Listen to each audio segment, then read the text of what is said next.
Good afternoon and welcome, everybody. This would be the Jeff Cameron Show right here on 97.9 ESPN Radio. Thanks for tuning to it. Great to be back with you. Hope all is well. Appreciate you tuning in. I'm Jeff. That's Tom. We're online. ESPNTallahassee.com. That's where you're going to listen live via the streaming feed. Always don't miss anything. Your lives are busy. Sometimes you miss things. When that happens, you want to go get caught up. You can. All 3 hours posted every day upon the conclusion of the show, both to iTunes, where you guys go rate, review, download, subscribe, do all that good stuff. Let others know about the show that is the Jeff Cameron Show there on iTunes. Also, in our own audio vault on the webpage. Email me, jcs@979espnradio.com. Twitter follow at J Cameron Show. WTSM app, good for mobile devices. Hello, YouTubers and Periscopers. Hello, Tom Lang. Welcome back. How are you, buddy? I'm doing right as rain. Good. Or I am right as rain. Whatever. Well, I'm happy to have you back, buddy. It's good to be back in this chair and to be talking about our sports, about our things. A lot's happened. Basically, all that's happened while you were away and I was away and we were on vacation is that Kawhi Leonard single-handedly took control of the NBA because he's a pimp and it's awesome. Yes. And signed a 2-year deal and double middle fingered everybody and said, I'll be a free agent again in 2 years. I can opt out that third year and ride out, get $210 million from somebody else if I don't like the way things are going here. I'll win a title here, and then I'll take my show on the road and win one in New York, and then I'm going to take my show on the road, and that's how it goes. I'll go on to the next place. Yeah, that's all good. The All-Star game occurred, which is always the indicator of why it was we were on vacation to begin with. That's the time, kids, that you want to take vacation is, home run derby ain't exactly carrying 3 hours. And either is the All-Star game. Although, admittedly, I know that I am in the crosshairs as the target baseball, Major League Baseball demo because I watched both. And I watched all of the All-Star game. And I even got slightly perturbed that my beloved National League lost yet again. It has done a complete 180 from the time that I was a young little tyke falling in love with baseball to where I am now, not so young, still in love with baseball, because as a kid, the National League couldn't lose to the American League. It was one ass-kicking after the other. Then Fred Lynn hit a famous home run and kind of turned the tables, and it was a big to-do. Nowadays, the National League can't beat the American League, seemingly forever. I think that's 10 out of 11 or something like that for the American League in 7 straight. So that happened. But I know that, too, does not carry a 3-hour program. And we're not quite yet at that place where the recruiting / Florida State football getting geared up, college football right around the corner is enough to sustain, 2 and 3 weeks worth of shows. Next week, the ACC kickoff begins. Tom and myself, we will be there. We will do what we always do, conduct some interviews with coaches, talk to players, cavort with the other media type to get a feel for those in the other markets that cover their teams in the way that we cover Florida State and get a feel for what's what in the ACC. There are foregone conclusions here. For example, that Wake probably won't be very good. Just saying, probably not real good. Clemson, on the other hand, likely to be very, very, very good. So we'll cover the in-between. Wake made a bowl last year. They did. Somebody, maybe the team we cover, did not for the first time in forever. And that has led to a lot of speculation, a lot of hand-wringing. And it's interesting because we talked off the air and we talked some over the last several weeks, of course, about what this season holds and the outlook for Willie Taggart, his staff, the changes made, the players on the roster, and what could possibly lead to a turnaround. And it's just, I don't feel any forward momentum whatsoever within this fan base. There is nothing of a buzz. There is very little excitement and enthusiasm. That is shown to be true. It's not my opinion, just in season ticket sales alone. The only thing that will change that are wins. We've known that. Sometimes it's that easy. It's a show and prove business. It's a cut and dry thing. If you win games, you create excitement, you create job security, and you create the ability to recruit at an elite level. You lose games, all of what I just said goes away. It's that simple. And so we do feel like, even though, we still got a few weeks before we can really get excited, I know that the ACC kickoff is always that check mark where I say, okay, it's time to buckle up. It's time to get focused, time to get locked in, time to start interviewing, talking to people that aid our ability to inform you and to have opinions about these things that matter to you and matter to us. And I do feel a sense of urgency. I feel that because we're close, but I also feel that for the man that's coaching this team. And it's amazing to me how quickly that happened. It's not like we were good the year prior to him getting here either, but what the culmination of back-to-back piss-poor seasons has done has led to this, certainly a lack of patience, but also a feeling of desperation. And I understand that. I'm not one of these hosts who over the years chides the fan base who wants to win. I'm not one of these hosts that, tisk, tisk, you spoiled bunch you. Nope. No, I want to win too, and I expect to win, and we've invested as a program and as a university to win. That's what we've done over decades. And so the priorities about what Florida State wants to do and needs to do has been laid before us long before now. This isn't some new thing. You got to win in order to obviously render the benefits, both, job security, salary, recruiting, you name it, and attendance. And I do say that if that doesn't happen, especially in that first game, I don't feel like you're going to be able to create anything of a buzz in recruiting or forward momentum for this program, and thus I don't think Willie's long for this world as a head coach at Florida State. Now, is that grandiose, over-the-top, hell of a thing to be talking about on July the 11th? Maybe, but it is a big picture conversation just before we head off to Charlotte for the ACC kickoff. So if I take off my Florida State alum cap for a moment and I put on the radio cap, like the radio exec or both cap, or whatever, yeah. Just breaking down this fall, there are a lot of years where we enter the year and you say, man, if they lose this game or that game, I don't think there's going to be much interest. I think this year, no matter what happens, there is going to be interest, because by the time we get to October, maybe the middle of it, maybe the beginning of it, we're either going to be really happy or really angry. I feel like the fan base is one giant 2-liter of Diet Cola, and what's going to happen? It's why diet?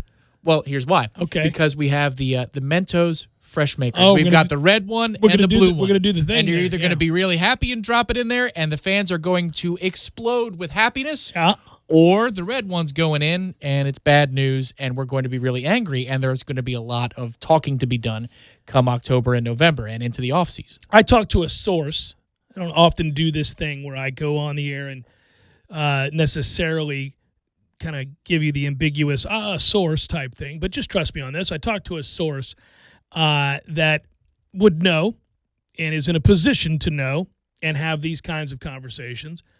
And that source indicated to me that, yeah, there are scenarios where Willie's contract would be bought out. Why do I bring that up? Well, it's not like a threat or anything like that. It's just that it's interesting that that's in the ether, that that's something that has been spoken of, that people have had these talks. That's what I find fascinating. I would think that – so – when you're economically strapped, or you're going through the situation that Florida State currently is, where they're having to tighten the reins a little bit and get a handle on spending and get this budget balanced and things back in order, because they had an AD who didn't do a very good job and a head coach who had all the power and overspent, and people couldn't tell him no. So this is the situation they find themselves in. Now they're trying to wrangle all that in. That's the new AD's job, right? And he's doing that. That's not a popular thing, but it's a necessary thing. While all that's going on, you would then assume that, okay, well, really, short of a complete debacle, nothing could lead to the kind of thing that would require Florida State, after just 2 years, fire their head coach and pay that buyout. Like that's a chunk of change. That's $20 million or whatever it is, right? I mean, that's a lot of money for a university that does not want to spend a lot of money right now. And there is a talking point that it is somewhat unfair, some people would argue, and there's nuance to that. I got it. That said, the fact that conversation has been had, or has had, legs with important people in a position to do something about it, is fascinating to me. That it's not somebody saying, hey, if he goes 6-6, we're firing him. It's somebody saying, if we need to fire him, could we fire him? And then there is a resounding, yes, we could. In fact, you're phrasing that wrong. We would not have a choice because the dire circumstances from a ticket sales standpoint moving forward are such that if you take the long approach, we wouldn't really have any other way of going about it. Right. It's not focusing on that, dark side of the coin, really. But Coburn has brought that out in a lot of conversations, interviews that he's done, be it with The Athletic, War Chant, wherever, where it's very clear that wins and losses are going to do the lion's share of work for him, the athletic director, in his tenure. How am I going to drive revenue? Well, I could come up with a million ideas, but if we don't win football games, all of these ideas are completely moot. They could be the greatest, most brilliant, efficient ideas in the world, but it's about ticket sales for home games. The schedule has to get better. I've done that. I can't do anything about next year or the year after, but I've at least fixed the odd years moving forward. When we're usually weak, we're going to be strong. That's what he's done. Beyond that, it's up to the staff. And I think the newsworthy thing there for you, again, not focusing on the negative, it's just there is a large belief entering the offseason, probably in the middle of the offseason, that we couldn't, even if we wanted to, we couldn't start anew after the season was over. You're saying that's not entirely accurate. Yeah, we could if we needed to. Yeah, that's why it's news. I thought for a fact there was really no way that Florida State would find themselves in a position to be able to move on, even if it was warranted. I'm wrong. They could. Now, that the next part of that conversation is, will it be? Well, obviously that's what we're all wondering, but I think the next part of the conversation is actually what is the number? What define our terms? What is bad?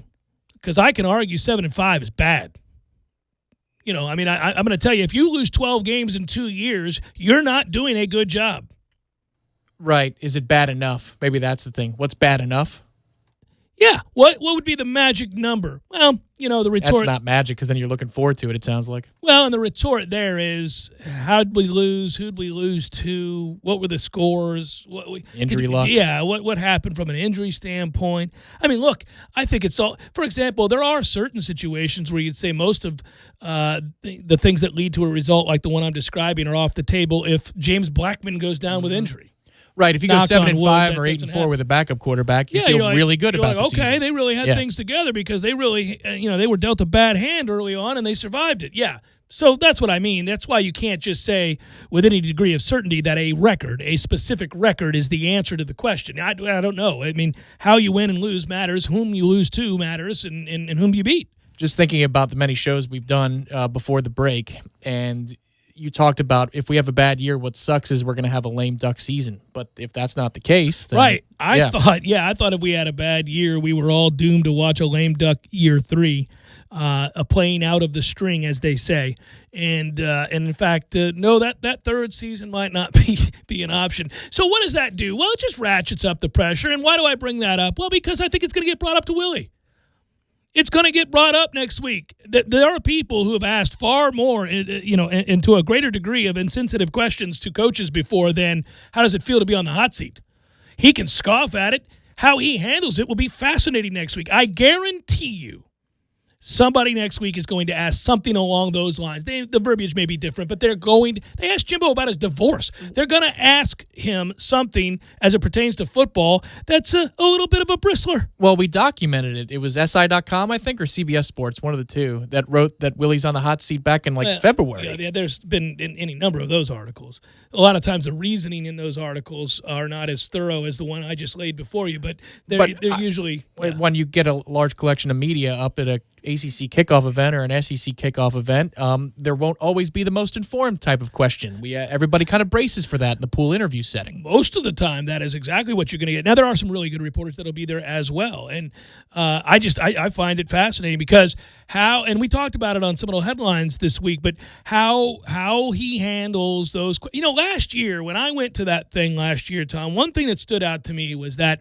Obviously, there's a newness factor, right? So the star of the show is Dabo Swinney and Clemson, as it ought to be with their successes. But clearly the next great, talking point and buzz-inducing conversation piece was Willie Taggart coming to Florida State. How's he going to do? What's it look like for him in year 1? All those kinds of things.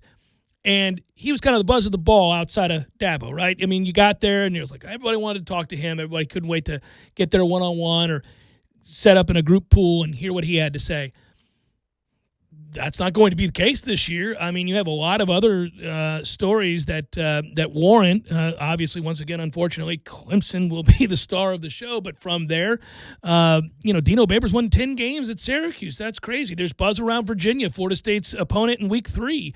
Obviously, everybody's wondering who could catch Clemson. On the other side, Manny Diaz will be a bit of a star himself because of his personality and what he's done in the transfer portal and all that stuff out of the Coastal. Virginia Tech looking to bounce back from a good beginning, a poor end. All of those things are going to be storylines that perhaps overshadow Willie Taggart. And then the one thing that they'll want to talk about with Coach Taggart will be Kendall Briles. They're going to want to talk about the coaching changes, and they're going to want to talk about the failures that led to those changes. And that is a very different talking point for Willie this year than last. And how he handles that, what kinds of answers he gives. Now, he's a patient and transparent man. He may say something very, very interesting, albeit subdued, but interesting, because he hasn't exactly shied away from admitting to making mistakes from a year ago. Does he do that in a bigger setting? I think so. The only thing that I think he'll bristle at, and remember last year he gave the quote about unfortunate kids being quote, turds, but he bristled on the recruiting circuit about giving the keys. I think if he gets that question phrased that way about the keys to the offense being given to Kendall Briles, he may bristle at that notion. He ought not, though. It's not a good look. I don't think you should do that. I think you should say, I deem that we had to make changes. Clearly, our offense was an unmitigated disaster last year. We averaged 21 points a game. It was pathetic in the Power 5. There are no shortage of statistical anomalies that simply should not happen at Florida State University that led me to make these changes. So, yes, I've handed the keys to the offense to a new offensive coordinator that I brought in and hired and desperately wanted because he runs my system, and I certainly had gone and talked with him and his father at previous stops in order to get a handle on that system. And so this seemed like a perfect marriage to me, and that's why I made the changes that I did. It's that simple. I'm the GPS system. You know what I'm saying? Yeah, I mean, I am the GPS. Now he drives the car, gets us there. When you figure out, when you come to a conclusion that you're not doing something at your job that you need to do in order to be successful very well, or you're failing at something, the worst thing you can do is let ego get in the way. The best thing you can do is acknowledge it and say, it turns out I wasn't really good at that, or I made some mistakes here, and meanwhile I got to do this other stuff. I'm still tasked with all these other things that I have to do because this is my job. Maybe I better bring in somebody that I trust implicitly to do this thing that I failed at a year ago. And that doesn't make you weak. That makes you strong. That makes you a good leader. Yeah, I agree. But I also think it's true. You can't say it. You just got to wear it if you're him. But if we could block it up, my system would have been okay. You wouldn't have known about many of the deficiencies. Can't say it. But you can't. Even if it's true. Even if it's true. Yeah. Well, to varying degrees, it's true. But yeah, I would say that can't say it. Can't even fall back on it. Nobody wants to hear mealy-mouth excuse-making. You just got to come with it. Made the changes I thought necessary for us to move forward and have success this year. That's why I hired him. Boom, we're done. That's it. It's not hard. And if they ask you about it again, you give that same pat answer because it's true. And by the way, the further removed you get from that decision and the more success you have on the field because of that decision, the less you get asked about it and the more you get praised for it. 2 and 3 and 4 years down the road, see Dabo Swinney and the hires that he's made. Lonely down by the riverside.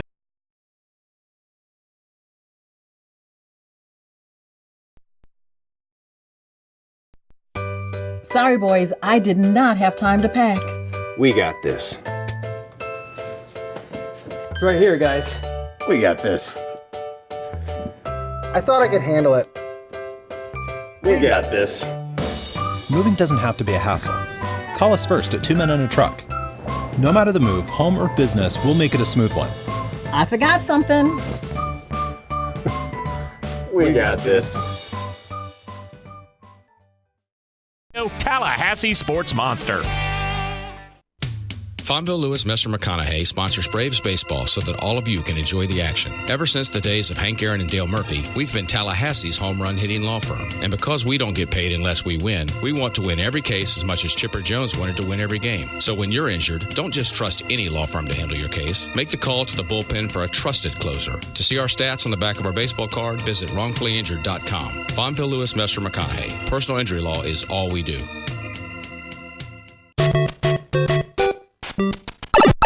Games for Less, the only locally owned and operated gaming store in town, has Tallahassee's largest selection of new and used video games and game systems. The future of video gaming is at Games for Less, where they have both the PS4 and Xbox One. It's time to trade in your old systems and elevate your gaming experience now. Games for Less is also your headquarters for the best in retro gaming. Atari 2600, original Nintendo, Super NES, or Sega Genesis, you name it. They got it at Games for Less. Games for Less, the Super Walmart Shopping Center on Appalachia Parkway. Give them a call today at 850-219-3535. That's Games for Less. Who's ready for the best wings in Tally and locally brewed beers? Hobbit American Grill is the place to be. They've been voted Tally's best wings again in 2018. Hobbit offers Bingo Mondays, happy hour all day Fridays with craft beers on tap from all the local breweries. And the Hobbit is your home for all the UFC fights with plenty of high-def TVs for everyone. Be on the lookout for the food truck coming soon with the best lip-smacking wings in town. Hobbit American Grill, celebrating 40 years of serving great food to great friends for good times. For info on their hours and 3 locations, visit them online at myhobbitonline.com. Hi, this is Peter Bond, owner of Jerry's Cigar Shop. Jerry's has been a local favorite for cigar enthusiasts for the last 25 years. We have the largest walk-in humidors in town, filled to the brim with an amazing cigar selection. Relax in one of our leather chairs and enjoy an ice-cold beer or a glass of wine with your cigar. Jerry's is a great place to watch sports on our big flat-screen TVs and offers a comfortable setting for lively conversation. Visit our original store on Scherer Road or our new second location on Cary Forest Parkway. We hope to see you soon. The Home Depot has new lower prices on Traffic Master laminate flooring from just 49 cents a square foot. Beautiful wood-look floors that'll stand the test of time. And teenagers and their friends. With Traffic Master, you'll rest easy knowing your floors can take whatever life dishes out. Even easier, knowing nobody beats our prices, guaranteed. Today is the day for doing Traffic Master laminate flooring from just 49 cents a square foot. Available exclusively at the Home Depot. More saving, more doing. U.S. only. See warranty for details. Tallahassee loves the corner pocket as much as a crystal ball winning catch. He's looking, he lost it to the end zone. It's Benjamin! Touchdown! With 13 seconds left! The 97.9 ESPN radio special is a must-have every Monday and Wednesday at the corner pocket. 10 mouth-watering wings, a fresh side of fries, and a chilled domestic pint of beer are just $9.79 all day long. Be sure and try the fish blend of sauces, a true wing eater's favorite. The Corner Pocket Bar and Grill. He's gone! Home of Trivia Tuesday, Beer Bingo Thursday, and the daily $7.99 lunch special. For young people, education can be a guiding light. It provides a path to achieve their dreams. That's why the Florida Lottery proudly supports the Bright Futures Scholarship Program, helping over 800,000 students attend college. And we want to continue creating brighter tomorrows. If you're a current Bright Futures scholar or Florida educator, visit flalottery.com/brightfutures to let us know how we can help you shine even further. Escúchame, it is Dan Le Batard on ESPN Radio. The New York Mets have been honoring the 50th anniversary of the 1969 World Series champion team over the week with a series of events. At Saturday's game, they honored more than a dozen members of the title-winning team. They even put together a touching montage for all the players who have died. Unfortunately, 2 of the players mentioned in memoriam are still very much alive. Jim Gosker, 76, and 70-year-old Jesse Hudson. Not 1, but 2? Like, who gets fired there? Somebody gets fired. No? 2? Not 1, but 2? Like, 1, you understand. In terms of basic fact-checking, the one that you can't get wrong there once you have time to edit a video is whether the person being remembered is alive or dead. The Dan Le Batard Show, weekdays at 10 a.m. on 97.9 ESPN Radio. This is the Jeff Cameron Show on 97.9 ESPN Radio.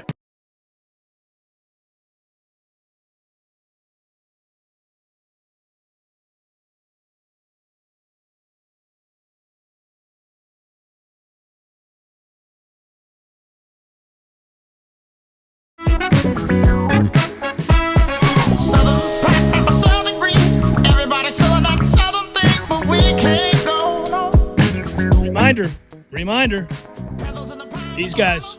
Yeah, tickets go on sale. Hey, you don't have to tell the world about that. For the show that's like in Georgia sometime later. I'll let you know. There's a phone reminder that's I've got mine set too. Yeah. Yeah, it's coming. It's happening. I almost realized I was like, oh yeah, we're on the air. I can't tell you specifically because I don't want that thing to. Yeah. I don't think people will be lining up. I think. Oh, I disagree. That listen to the show? I think that show is going to be incredible. I think so too. Well, yeah. I'm just saying, based upon us talking about it on the air, I don't know that our listening audience will, race to the window, so to speak. Well, fools, all of them. If they don't, real quick, as an aside, not an aside, actually a celebration for somebody we absolutely adore. Congratulations, Terrence Mann. You go get paid, young man. Locking in a multi-million-dollar contract because of the summer league prowess.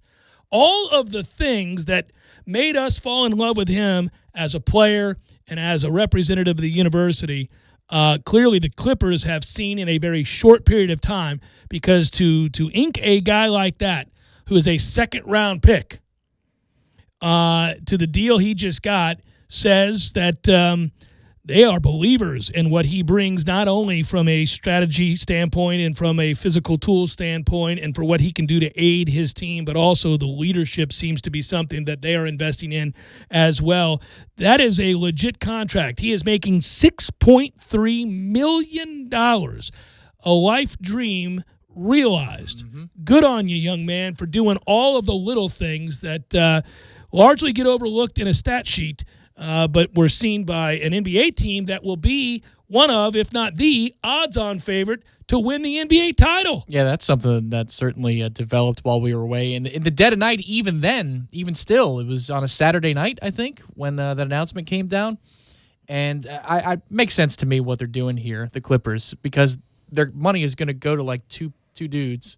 Two really good dudes that and can then dominate games. They've got to find some other veteran pieces. But they already had a good roster. They do. So, yeah. But you got to have cheap young talent to keep the dream alive, especially down the road. So this is good. You lock up somebody that you believe at least can be a role player on the bench for a few minutes a night, and certainly somebody that can make you better in practice. And if he has to be pushed into work because you're managing Kawhi Leonard's minutes in January, this is a guy that you can get load locked management, down. Tom. The load management. That's right.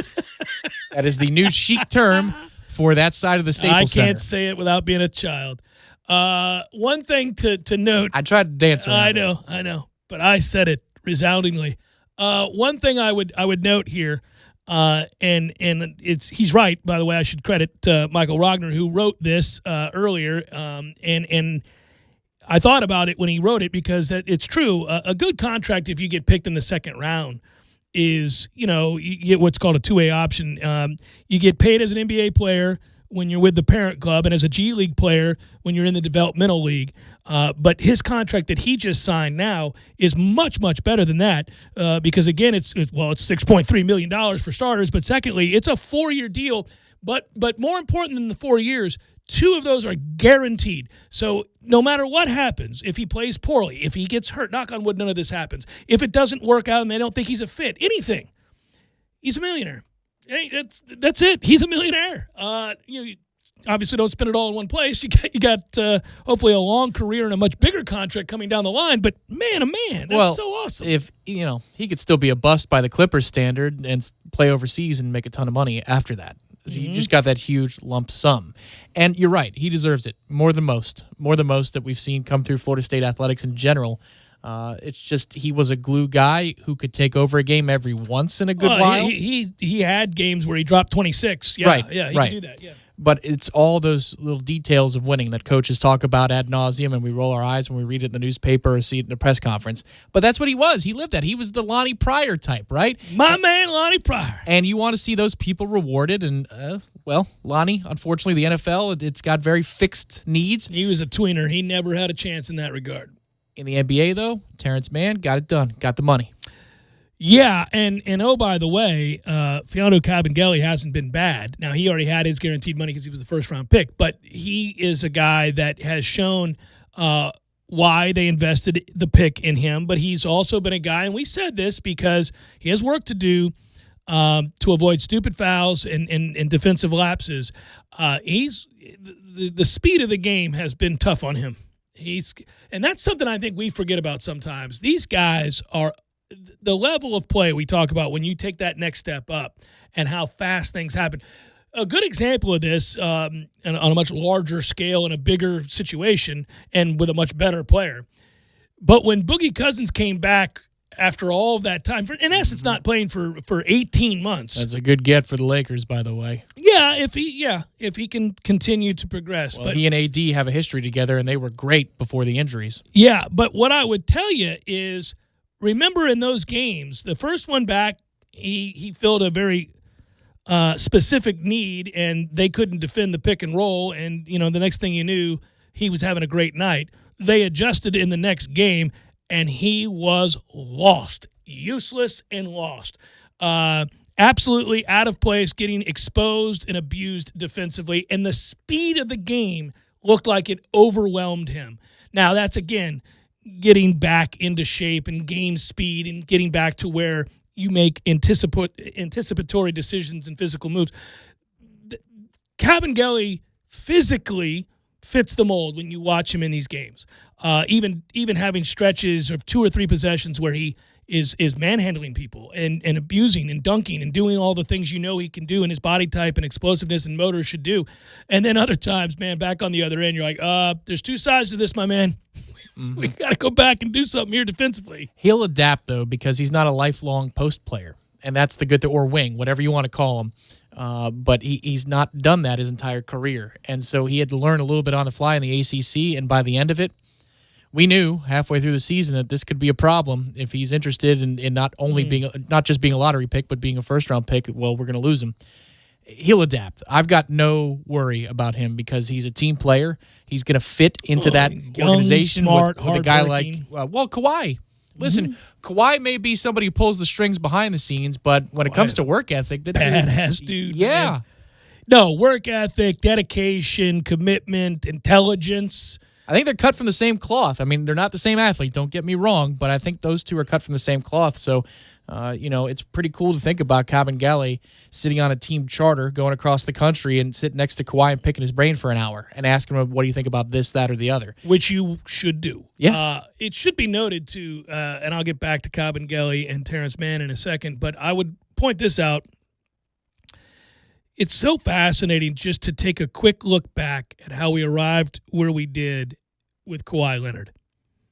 A guy who bet on himself, who in the face of overwhelming criticism in San Antonio at the end, where he played all of 9 games. And this is a guy who had prior, of course, to that injury been nothing short of phenomenal, a championship, dedicated, a perfect member of the San Antonio Spurs, right? He seemed to fit the mold of what they do. Tim Duncan, him, all those guys, right? The Admiral, you go on and on. He was all of those things, and there's nothing to suggest that he's still not, or that he's moved on and become something different than that. It's that he had a disagreement and did not worry about public pressure and did not worry about social media and did not worry about outside criticism from people who didn't really know what was going on. Instead, stuck to his guns and said, I'm going to get fully healthy. I'm going to bet on myself. I'm going to pick where I want to go. And he chooses Toronto, who also took a chance. It ends up being a perfect marriage. They go out on a 1-year lease and say, let's go for it. Let's see what we can do. They fire their previous coach. They put some pieces together. They went out in season and got Gasol, which really added to that. They already had Siakam and all those other really good players. And they win a championship. And then that ends, and he says, okay, that was a safe bet. I bet on me. I came through, won a championship. I can go anywhere I want. And I'm going to be courted by the Lakers, legendary organization. My own team here in Toronto would love to have me back. We can make another run at it, try to defend the title. There's no question. Had he stayed, they'd be the odds-on favorite to win the East yet again and make it to the finals at the very least. Instead, he kind of weighs the options and says, I'm going to go to the Clippers. And we find out later on very quietly it was probably always going to be the Clippers, like first assumed, and then time goes by. He's rumored with the Lakers, all these other things, and he says, no, but you know what? I'm not just going to go to the Clippers. I'm going to get Paul George to come over. I'm going to get my Robin. Well, I'm not going to go to the Clippers without Paul George. That's Yes. right. Yeah. Right. So not only am I deciding I'm going to go to the Clippers, but I'm going to go ahead and tweak this a little bit. I'm going to get a superstar player to come with me, and I'm going to have him force Oklahoma City's hand in this matter, and they're going to do it because it's what's best for them, and they're going to make that move, and now I've got my guy. And then you know what else I'm going to do? After having turned down $203 million, I'm going to get less and make it a 2-year deal so that I can leave again if this isn't working the way I thought it would. Or if I get hurt, I can just use and exercise my player option to get paid while I am injured, which will be fine. It's just ingenious. It's just awesome. What's interesting to me, and I saw the press conference and was making the rounds yesterday, the video about Adam Silver saying that, well, I mean, we need rules that are enforceable and we should get rid of the rules that aren't enforceable when it comes to tampering. But it's an open secret that Kawhi called up Paul George and said demand a trade to get to L.A. That's not tampering? Like, how is that not the very definition? That hasn't really been a talking point in the aftermath of the story. Players talk, though. They always have. The tampering rules usually have to do with executives. What I'm saying is that if that's not the definition of tampering, then the definition needs to be widened to include if a player calls up another player and says demand a trade from your organization. How could you possibly enforce that? I call you and say, I'm leaving to go to this network. I'd like you to come with me. Who here could stop that from happening? I'm not saying I'm doing that, but I'm saying who could make that? They couldn't. They could allege it happened. They could allege it happened, but here's the problem. It made print that's what happened, and that's precisely what happened. Well, because it made print because there's no rule against it currently. But if they did decide that is now a rule, good luck enforcing that. I'll meet you in Fiji. We're on vacation. I go vacation whoever the hell I want. I mean, there's nothing they can do.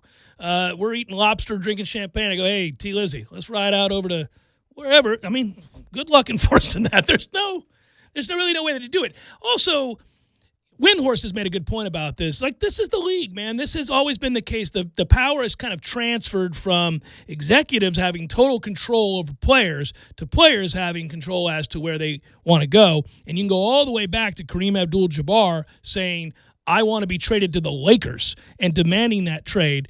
And once that happened, we've kind of opened the door for this. And the players do have power. And for years, owners and other executives exerted their utmost authority and didn't allow for player movement and didn't allow for max contracts and these kinds of things that the players have negotiated. And that's the other thing. This is all negotiated. This was all done on the up and up. Well, listen, I don't have a problem with the players having the power. Don't get me wrong at all. I just think there is a marked difference between two guys as free agents talking about where they want to go together and one guy being a free agent calling up somebody who's in a contract and saying, hey, you know what? You're happy there? Yeah. Oh, that's great that you're happy there. You're going to demand a trade to the Clippers because we're going to play together. But that guy could go, no, I'm not doing that. Well, of course he's going to say yes, though. He knows that it hasn't worked in Oklahoma City, and it won't work. Why'd he go there to begin with? I don't know what the hell he thought it would. He was wrong. He was wrong. And now he's lucky he gets to get out. But maybe there isn't a difference. I think there is a difference between those two things. Like when I just Miami think it's got not everybody, enforceable. they were all free agents. Mm-hmm. But it wasn't like Bosch had just signed with Toronto or something and LeBron says, hey, why don't you demand a trade down to Miami? Right. Word on the street is they'll give you a good offer. Yeah.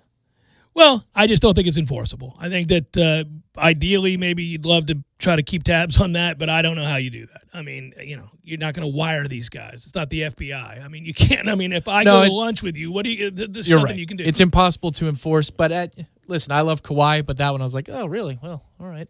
I don't blame him. You do what you got to do as a power broker. I understand what you're saying. If I were a fan of Oklahoma City, I'd go, that sucks, and I hate Kawhi. But it's better than him going to the Lakers at the end of the day for two reasons. Yeah. Number one, balance. Number two, the Knowles get to play with Kawhi freaking Leonard. And it's going to be really cool. And they get to play with Paul George, who also doesn't suck. Yeah, that's really cool as well. They can play some D. That's going to be fun to watch. Jeff Cameron Show, 97.9 ESPN Radio.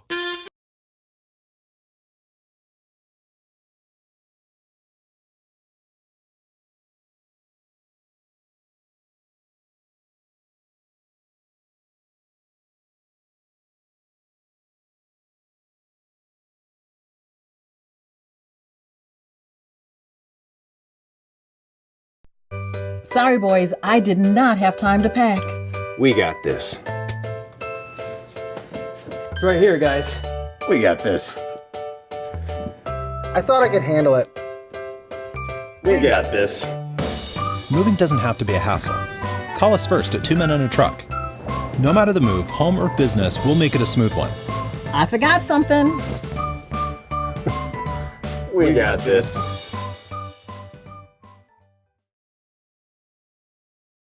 On the story from ESPN's Adam Schefter. Unless there is a new contract before training camp opens in about 10 days, he will not show up then, nor will he show up at all this season until he has a new deal. And if he doesn't have a new deal, then he would like to be traded if the Chargers are not prepared to give him one. Now, the two sides have had talks, but they are not close at this point in time, so much so that, again, he felt compelled to come out and make this statement. This is the last year on Gordon's current contract. He's scheduled to make $5.6 million. Astros outfielder Jake Marisnick gets a 2-game suspension and a fine for a collision with Angels catcher Jonathan Lucroy on Sunday. Lucroy suffered a concussion and a broken nose. Unless he appeals, Marisnick's suspension will start tonight when the Astros play the Rangers in Arlington. That game on ESPN Radio, TV, and the app, starting at 7 Eastern. ESPN's Adrian Wojnarowski reports restricted free agent Kelly Oubre Jr. will sign a 2-year, $30 million deal to stay with the Phoenix Suns. And Redskins corner Josh Norman always wanted to run with the Bulls in Spain. This week he got his chance, even jumping over a bull in the ring in Pamplona.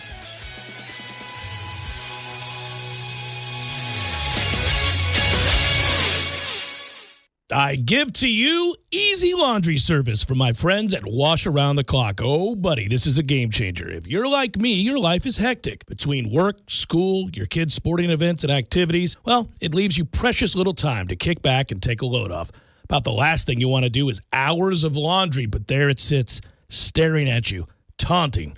No more. That's right, more watching, less washing.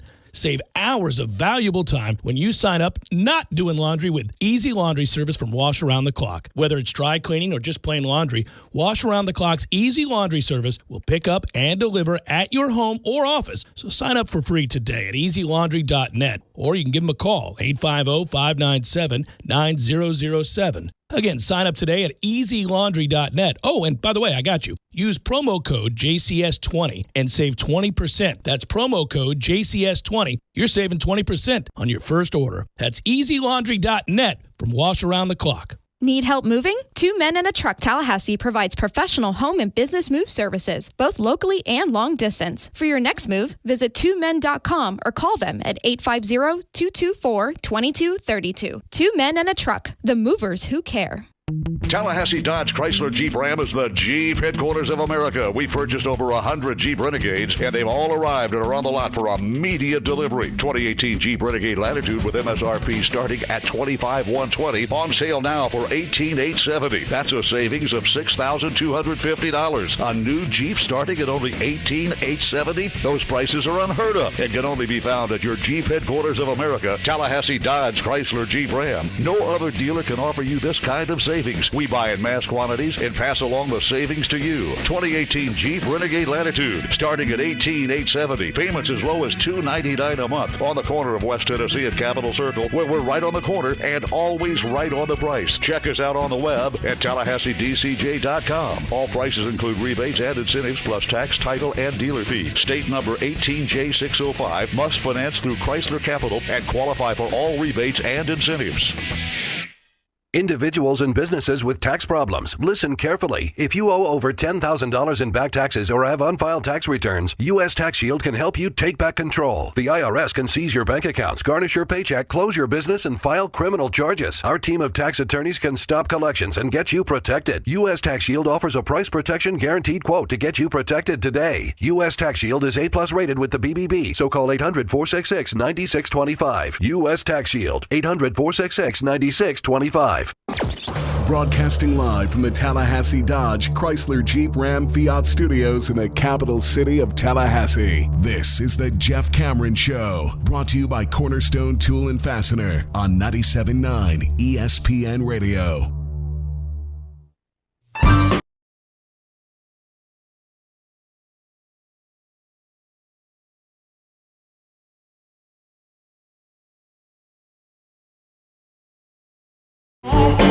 Some say you do, some say you don't, but I know. Somebody thought I was messing around on that cassowary story. No. It's real life fun right there. Oof. I'll get to these stories later in the show. We've got plenty there. You know what happened while you were away, or what happened the other night? We didn't get a chance to talk about it, buddy. Off of the cap and R.I.P. to the great Rip Torn, man. Damn it. But 88, it's a good run, and it's an all-time great run. And if you guys out there have not seen a movie called Defending Your Life, made in 1991, you really should. Now, he was in a ton of great things, obviously, The Larry Sanders Show, and on we go. But, and even back before my time, in a number of really, really well-received and well-thought-of artistic endeavors in the movies. But he, Defending Your Life, he's perfect.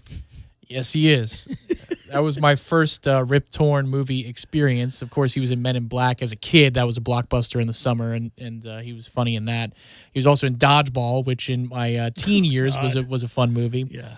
But he's been all over the place. He's was a weird individual that had a checkered history, but never lacked for intrigue or interest.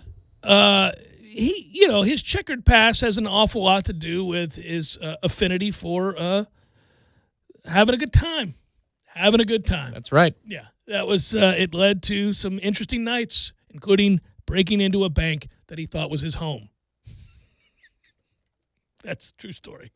He was arrested and subsequently didn't get much time because they found out he legitimately thought it was his house. I'm sure he was indignant while he was saying, "No, I didn't think it was a bank." Well, he certainly didn't need the money, so I think they probably were like, "Well, that is a curious decision." Still makes me laugh, but you can go back and read about the great Rip Torn, including a lot of send-ups and tips of the cap from famous actors and writers alike from eons ago, going back to the 60s all the way through the modern day. A lot of Hollywood types had fun things to say about their experiences with Rip Torn. That's something that occurred while we were away. I didn't finish putting the capper on what I was going to say about Fiondu Kabengele and Terrence Mann. You can watch them tonight at 10 o'clock on ESPN3. There you go. ESPN3, huh? Yeah, all right. Little ESPN3 action. You can watch them tonight. Now, here, on to the other thing that happened that will certainly catch your attention, and it does certainly raise an eyebrow here as well. Guess what happened? That's right. Electronic umpires made their debut. Mm-hmm. Now, I don't bring this up because it's about to happen in Major League Baseball, but I bring it up because it's going to happen in Major League Baseball in our lifetime. That's how that's going to work. They don't usually do these kinds of things if they don't have plans for future implementation. Robot umpires debuted in the Atlantic League All-Star Game, and it went pretty well. There are problems to work out. That's why they do it at a place like the independent Atlantic League, where nobody cares how it looks. And they are the first professional league to do it. And so you do have a home plate umpire, and the system is still in its infancy. Umpire is needed behind home plate in the event that the system fails to pick up the pitch. So you still have this guy watching and calling balls and strikes the way that he would if the system doesn't alert to him what it was. He can give the signal, and so it's interesting. It's kind of like an instant appeal system if you're talking about swing, no swing at first and third base. Yeah, and so they have to figure out some things, though, by the way. For example, another reason they need the umpire as they start to implement this is not just for plays at the plate, out, safe, that kind of stuff, but currently the way the system is set up, it can't differentiate how the ball arrived in the strike zone. So if you bounce it into the strike zone, it's called a strike. So you would need the umpire there too, and that kind of stuff. So they have the ability to override the electronic umpire. And players and umpires reacted. Basically, they said it's a little slow. They're going to have to pick it up a little bit. When it works right, if somebody grooves a strike, it's quick, and it's in the umpire's ear. They're literally wearing AirPods, per the conversation I had before about these things. And they hear in their headset, they're in their AirPods, strike or ball, according to what registered with the computer. But they had a couple instances in which, For example, here's a quote from a pitcher named Darrell Thompson who said this about the electronic umpiring system. One time, I had already caught the ball back from the catcher before he signaled it was a strike. So, a little slow. We got to get a little quicker here. Other pitchers noted this, and this could just be the byproduct of actually enforcing the strike zone. The, all caps, strike zone. Mitch Atkins, a pitcher, said, well, they called a lot of the pitches up in the strike zone, something that is usually missed. Technically, they're strikes, but the umpires that I've encountered rarely call them. Another player noted a few instances of players who struck out that were lingering around because the call hadn't been properly translated yet, so you got a guy who strikes out and kind of doesn't know what to do. Now, they're excited about it. They think it portends not only for their league but the future of baseball, and I would guess that that's likely true as they fix these little bugaboos, if you will, and kind of speed it up, make it more efficient. I do think this is a funny idea. They're also experimenting with other rules changes. And I'm not entirely certain how I feel about this one, but I found it fascinating. In the Atlantic League, they decided that hitters can steal first base, Tom. What? So right off the bat, that made me giggle. I love this idea of being a little burglar. Like, ooh, I'm going to take first without even getting a hit or a walk. So you're like, out batting. Sneaky. Second base.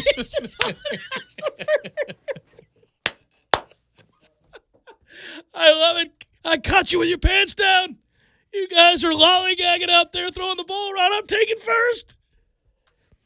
It's just got to gauge it. You got to have lightning quick speed, catch them off guard. So here's actually how it would work and how they implemented it. Any pitch on any count that is not caught in live flight, so like you drop it, you just, or it bounces off your shin or whatever. So a wild pitch could get you on first base. First pitch of the game, you hit the, outside of the catcher's glove and it rolls away a little bit and you deem that enough time for you to get to first without getting, you give up the rest of your AB and say, peace, I'm sneaky fast. Oh, that's brutal though. And you run to first. So that's similar to a dropped third strike is the way you Imagine if they did that in college. Yeah, You'd be playing all day. In addition to the electronic strike zone and stealing first base, the Atlantic League will also experiment with mounds that are further back. Following the season, Major League Baseball will evaluate the data and determine the best way to move forward. And so, I find all of that fascinating. They're not doing this for the hell of it. That's a nice little way to recap it. Move forward, right? Mm-hmm. Rip Torn. Yeah, that's right. Getting to move forward. Yeah, Defending Your Life, 1991. Go find it. Great movie. Meryl Streep's in it as well.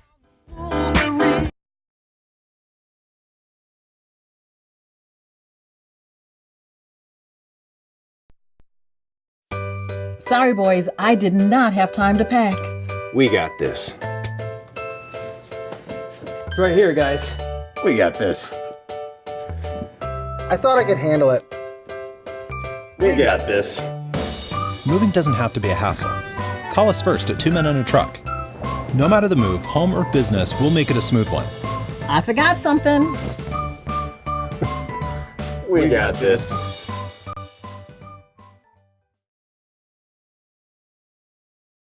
On the back of our baseball card, visit wrongfullyinjured.com. Fonville Lewis Messer McConaughey. Personal injury law is all we do.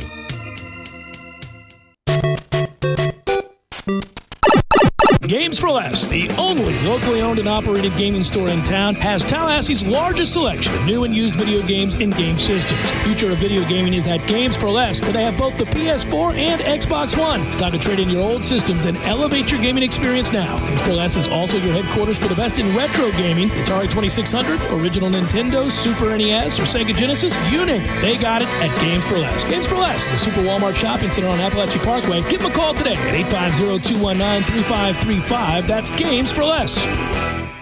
We all want more energy, more strength, more results. Well, welcome to Orange Theory Fitness as you take a step towards feeling more alive today. Backed by science, Orange Theory's heart rate monitored workout is scientifically designed to keep heart rates in a target zone, spiking metabolism and increasing energy. Orange Theory Fitness is a one-of-a-kind group personal training workout resulting in more energy, visible toning, and extra calorie burn for up to 36 hours. Experience a more vibrant life today with Orange Theory Fitness. To find out more, go to orangetheoryfitness.com. Who's ready for the best wings in Tally and locally brewed beers? Hobbit American Grill is the place to be. They've been voted Tally's best wings again in 2018. Hobbit offers Bingo Mondays, happy hour all day Fridays with craft beers on tap from all the local breweries. And the Hobbit is your home for all the UFC fights with plenty of high-def TVs for everyone. Be on the lookout for the food truck coming soon with the best lip-smacking wings in town. Hobbit American Grill, celebrating 40 years of serving great food to great friends for good times. For info on their hours and 3 locations, visit them online at myhobbitonline.com. Hi, this is Peter Bond, owner of Jerry's Cigar Shop. Jerry's has been a local favorite for cigar enthusiasts for the last 25 years. We have the largest walk-in humidors in town, filled to the brim with an amazing cigar selection. Relax in one of our leather chairs and enjoy an ice-cold beer or a glass of wine with your cigar. Jerry's is a great place to watch sports on our big flat-screen TVs and offers a comfortable setting for lively conversation. Visit our original store on Scherer Road or our new second location on Cary Forest Parkway. We hope to see you soon. Exciting news for you loyal Florida State fans. Now you can show your Seminole pride plus get 15% off all regular priced FSU merchandise during Team Tuesdays. Remember to stop by any Garnet and Gold store location on Team Tuesdays and take 15% off all regular priced FSU apparel. It's that easy during Team Tuesdays at Garnet and Gold. If you're a Seminole, we're your store. Shop local and go Noles. Stop by Garnet & Gold's 3 Tallahassee locations or garnetandgold.com. 2019 Nike Coaches apparel has now arrived. Visit Garnet & Gold's 3 Tallahassee locations or garnetandgold.com. The Home Depot has new lower prices on Traffic Master laminate flooring from just 49 cents a square foot. Beautiful wood-look floors that'll stand the test of time. And teenagers and their friends. With Traffic Master, you'll rest easy knowing your floors can take whatever life dishes out. Even easier, knowing nobody beats our prices, guaranteed. Today is the day for doing Traffic Master laminate flooring from just 49 cents a square foot. Available exclusively at the Home Depot. More saving, more doing. U.S. only. See warranty for details. Hello, radio listener. This is an ad for Hulu with no ads, which is clearly not running on Hulu with no ads because this is an ad running on the radio. But if this was Hulu with no ads, you'd be watching your new favorite show instead of listening to me, a voiceover actor in a radio ad, telling you that for just $11.99 a month, you can get Hulu with no ads if you're not into ads. And now, a legal disclaimer read almost too fast to understand. Live TV content always contains ads. Hulu no ads plan excludes a few shows that play with ads. Visit hulu.com for details. End of ad. Driving every day from the Tallahassee Dodge Chrysler Jeep Ram Fiat Studios. This is 97.9 ESPN Radio, WTSM, Woodville, Thomasville, Tallahassee. ESPN Radio Sports Center. I'm Doug Brown. At 37 years old, Serena Williams will be the oldest woman in the modern era to play in a Grand Slam final. Williams advances to the Wimbledon final today with a straight-set win over Barbara Streisova. In the other semi, Simona Halep takes out Elena Svitolina in straight sets. If Williams beats Halep on Saturday, she'll win a record-tying 24th Grand Slam title. Chargers running back Melvin Gordon wants a new contract. More on the story from ESPN's Adam Schefter. Unless there is a new contract before training camp opens in about 10 days, he will not show up then, nor will he show up at all this season until he has a new deal. And if he doesn't have a new deal, then he would like to be traded if the Chargers are not prepared to give him one. Now, the two sides have had talks, but they are not close at this point in time, so much so that, again, he felt compelled to come out and make this statement. This is the last year on Gordon's current contract. He's scheduled to make $5.6 million. Astros outfielder Jake Marisnick gets a 2-game suspension and a fine for a collision with Angels catcher Jonathan Lucroy on Sunday. Lucroy suffered a concussion and a broken nose. Unless he appeals, Marisnick's suspension will start tonight when the Astros play the Rangers in Arlington. That game on ESPN Radio, TV, and the app starting at 7 Eastern. ESPN's Adrian Wojnarowski reports restricted free agent Kelly Oubre Jr. will sign a 2-year, $30 million deal to stay with the Phoenix Suns. And Redskins corner Josh Norman always wanted to run with the Bulls in Spain. This week he got his chance, even jumping over a bull in the ring in Pamplona.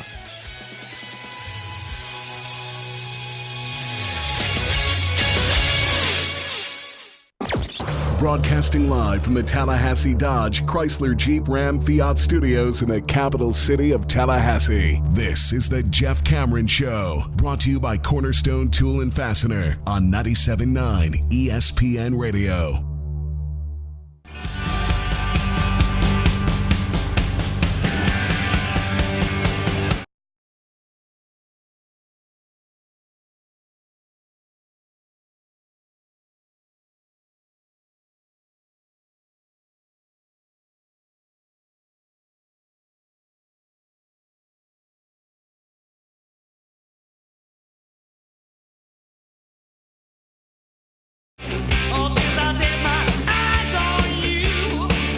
Hour number 2, Jeff Cameron Show, 97.9 ESPN Radio. Hello, great to be with you. Thanks for listening. Hope you're well.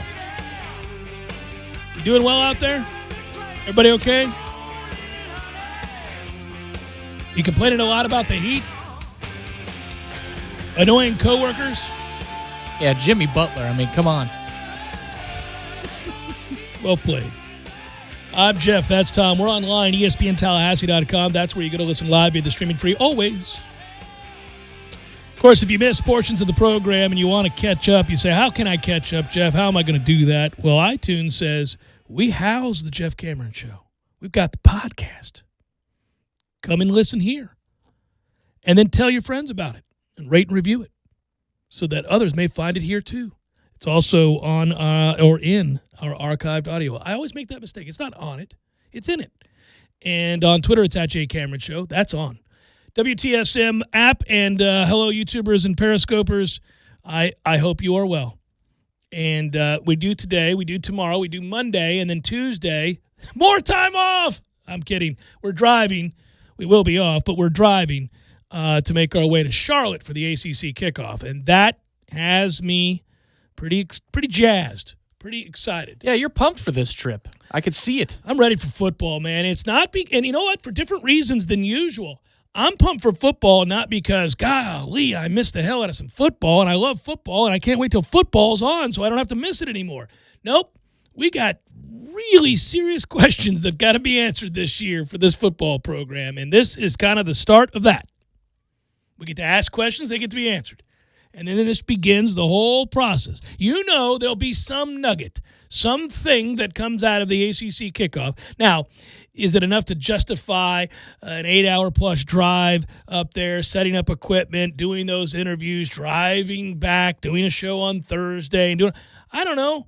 Maybe not. But there'll be something that we glean from that visit to Charlotte that we make annually. I've got the clipboard ready, man, because that's what this is about. There's nothing that can be proven next week, but we can document what people say is going to happen. Yeah, I mean, it's a no-brainer what people will say is going to happen. First of all, they're going to say that Clemson's going to win the ACC. Clemson is likely set up to win the ACC this year and next, and to play in the college football playoff, and perhaps for a national championship in consecutive years. And that's really frustrating, man. Really frustrating. So you got to do something to make a dent. You got to be on your way to making a dent, on your way to altering the course of ACC football. And whether or not we do that, whether or not we're set up to do that, whether or not we're making inroads in that regard, I guess begins starting next Tuesday and Wednesday when we get to the ACC meeting. So that's why I'm jazzed. That's why I'm excited that there is that. And also, I just got done having to do the top 40 list that we do every year that I do with warchant.com. That probably sounded like it was like I hated it. I just got done having to make the top 40 list, like having to clean the latrine. That's not what I meant. I had to. I was asked to. You have to Christmas shop every year, but you kind of like it when you do it, right? I do. Yeah, I like to buy things for people that I love. Sure, exactly. So now you're imparting wisdom to the people you love in Seminole Nation. That's what I heard. Hey, do you know that? And I don't want Gene, Ira, Corey, and Aslan and others to get upset with me for revealing the list. So. You get Corey makes his list, Gene makes his list, Ira makes his list, I make my list, and then you have the composite list, right? And so we all do this thing where you go and you look at it, and then You look at the composite and go, oh, wow, I had him at number 4 and so had him at 25. Why the disparity? And so you go through all that stuff. Now, there aren't many cases like that, but this was clearly we had more players ranked, I guess more variation is a better way of saying it, amongst the panel this year than ever before. And I said, well, yeah, that stands to reason. They sucked last year. So I'm sure you said that when the cameras rolled too. Pretty much. I mean, yeah. No, you're not. I'm being serious. Yeah. So they sucked last year, and remember, this is a list in which you're trying to balance need, opportunity, potential, talent, all of those things. So what ends up happening again is you go, well, I guess I'll project this guy in. And then this is the other factor. You've got a new coach. You've got a new offensive coordinator, a new offensive line coach, a new receivers coach. You've got guys that are doing things differently. And so then you're left to project, how does that affect Kalon Laybourne, who's immensely talented? It could be incredibly vital to this offense, right? Get that guy in space. My goodness gracious. He could end up really surpassing a lot of projected numbers based on, obviously he got hurt last year, and so we didn't get a lot of, we didn't get to see him a lot.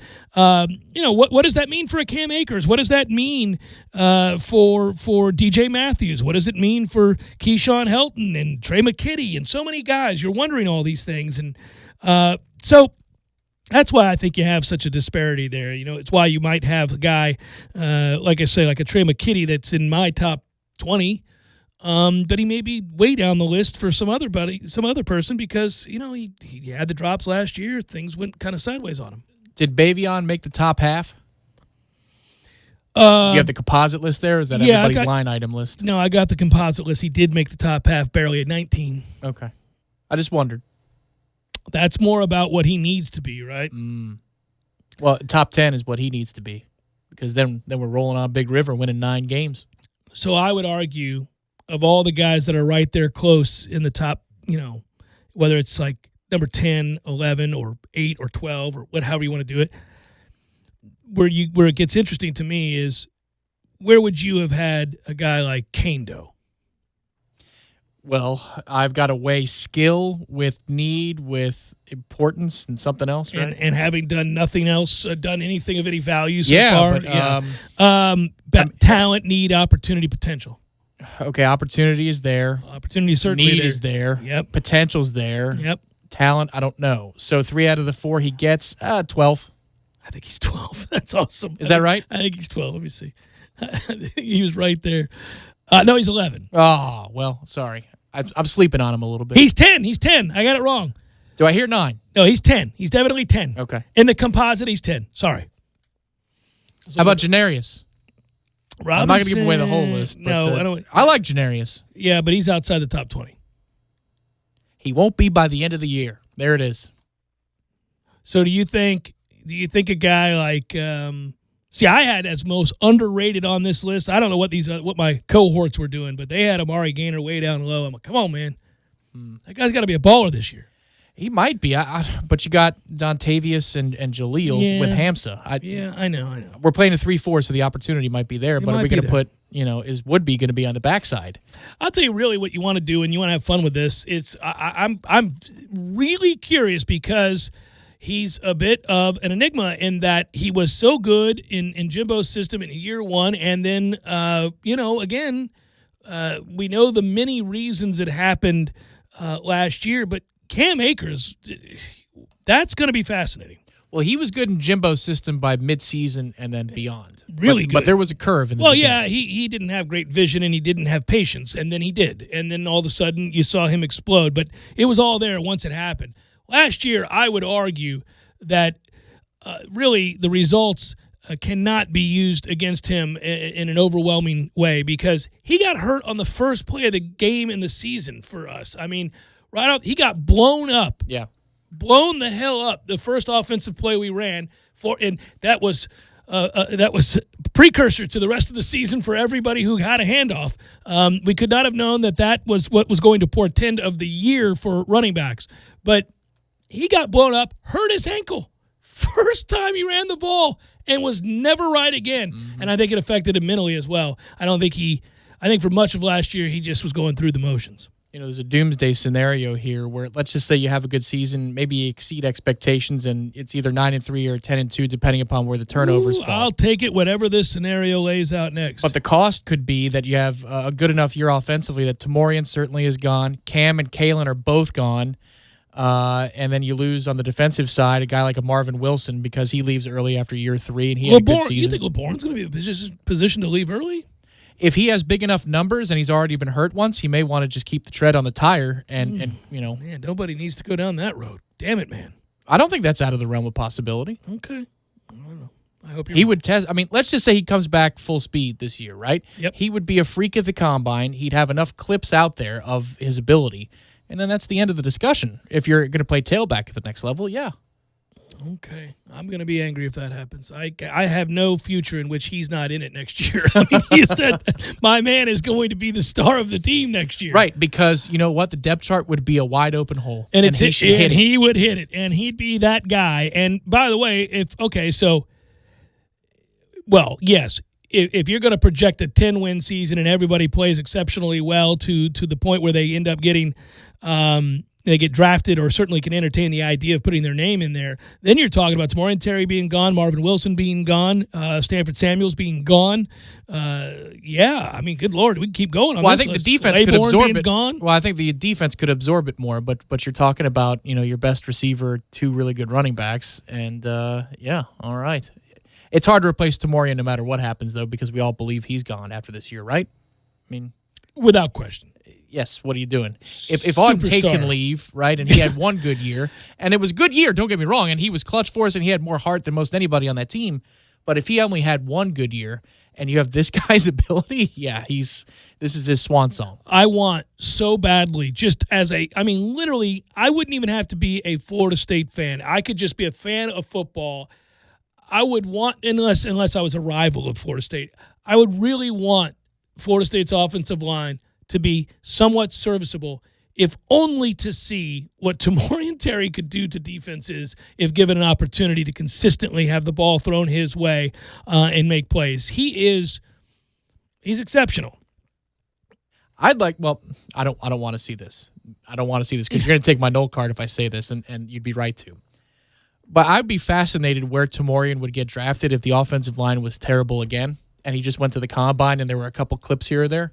Would he make it all the way into the top 50 of the NFL draft without having a true opportunity to be 1,000 to 1,500-yard college receiver?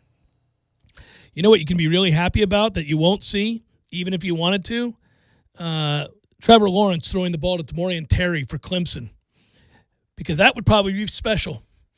That would be something to behold. They can block it up. Yes. They have threats in the backfield that require defenses to play them honest, and they have a kid that is going to be the first overall pick in the draft in 2 years. And, yeah, man, that would suck. Unfortunately for us, though, they have a guy that's close. Yes. Well, they have 2. They've got 2 that are close, and I don't know that the Trevor Lawrence drop-off at Florida State is quite as close. Yeah. Damn it, man. I just imagine that. That's a connection right there, but we don't have to. You want to hear a crazy stat I heard, and it's believable if you think about it enough, but it's regarding Alabama and its dominance. So Chuck Oliver was talking about this today on the station, and he said the last time that they lost to an SEC East team, the last time they lost to any SEC East team, 2010. Well, the East does suck. But, I mean, we're going on 10 years. Was it Florida? It was South Carolina. That's right. It was the Stephen Garcia game. Well, and it was that preposterous year where they got screwed, where they had to play all the teams off of a bye at night on the road. They're going to Bohica the East. Yeah, the entirety of the East. Yeah. Here's some Bohicas for all of you. Sunny side of the street.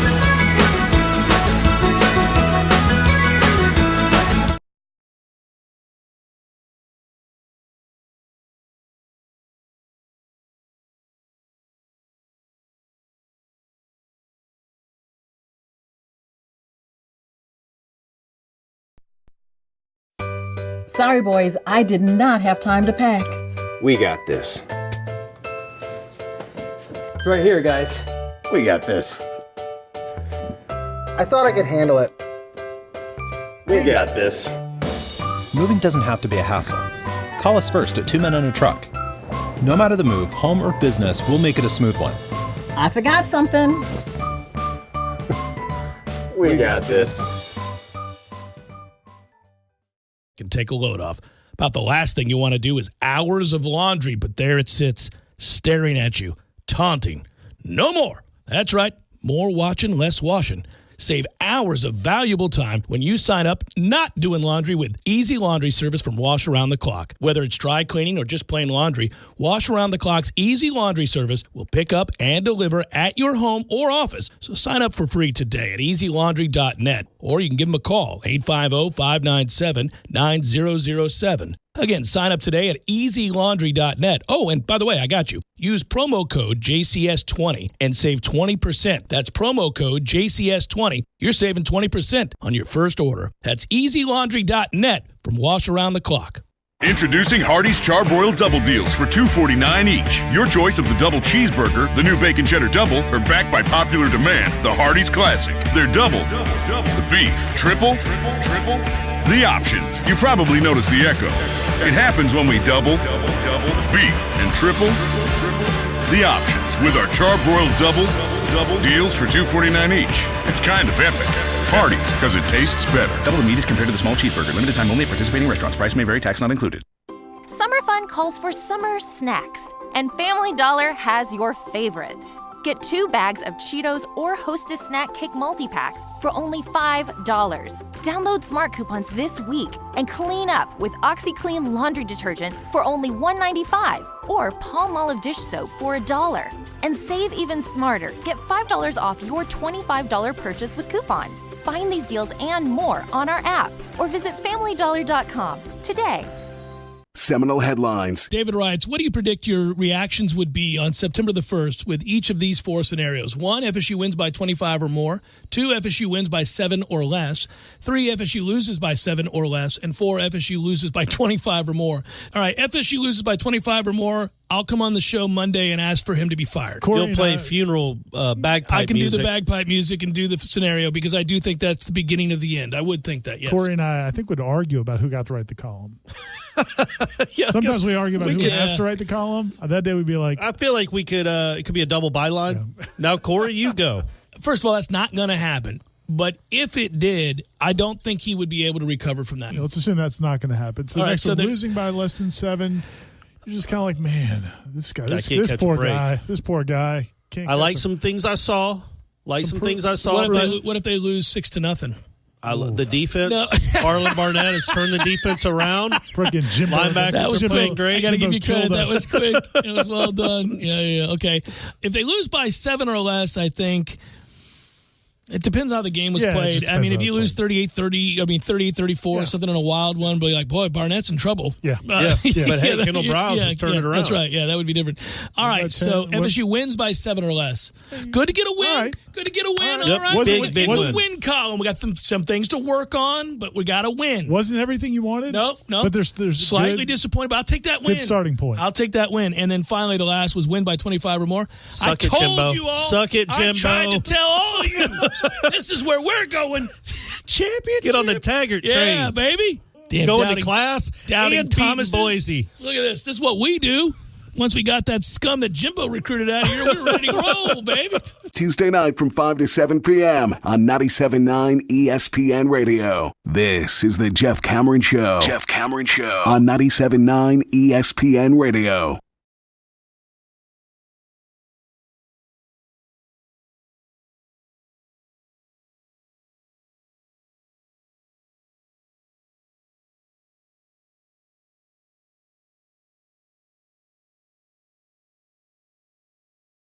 Thursday, we were 1 week removed from the British Open.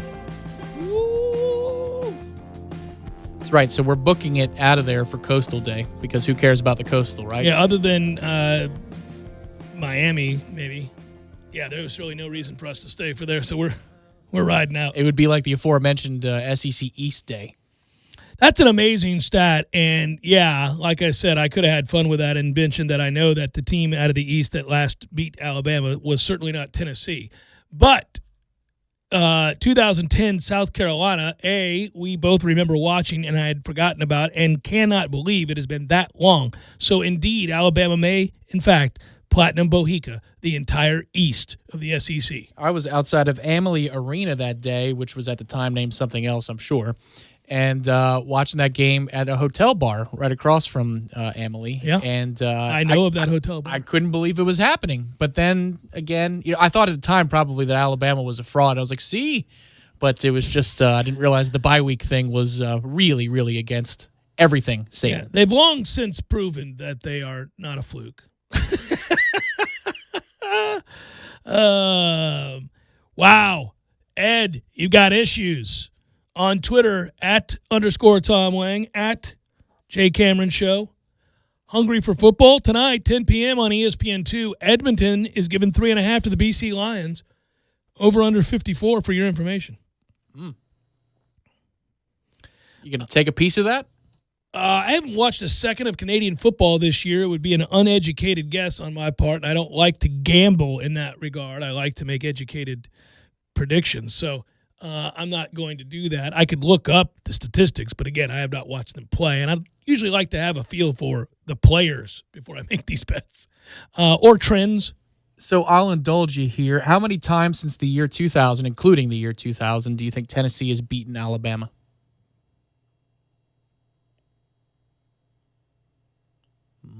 None.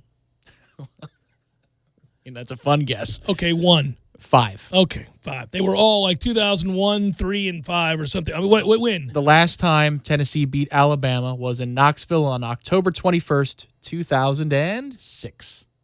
A damn long time ago. It's Bohica and a half. When did Mount Cody block the field goal? That was the game against Tennessee. I think that was 2009. I'm just looking at the scores, so that's 12-10. That's got to be it. 13 years. 13 years straight of get you some. 12-10 was the final in 2009. Yeah, well, Since then, it's 41-10, 37-6, 44-13, 45-10, 34-20. Ooh, a close one. Here's another one, 19-14. What happened there in 2015? They got bored. 49-10, 45-7, and 58-21. That's a toughie. Looks like the two programs went in different directions, Tom. I think they did.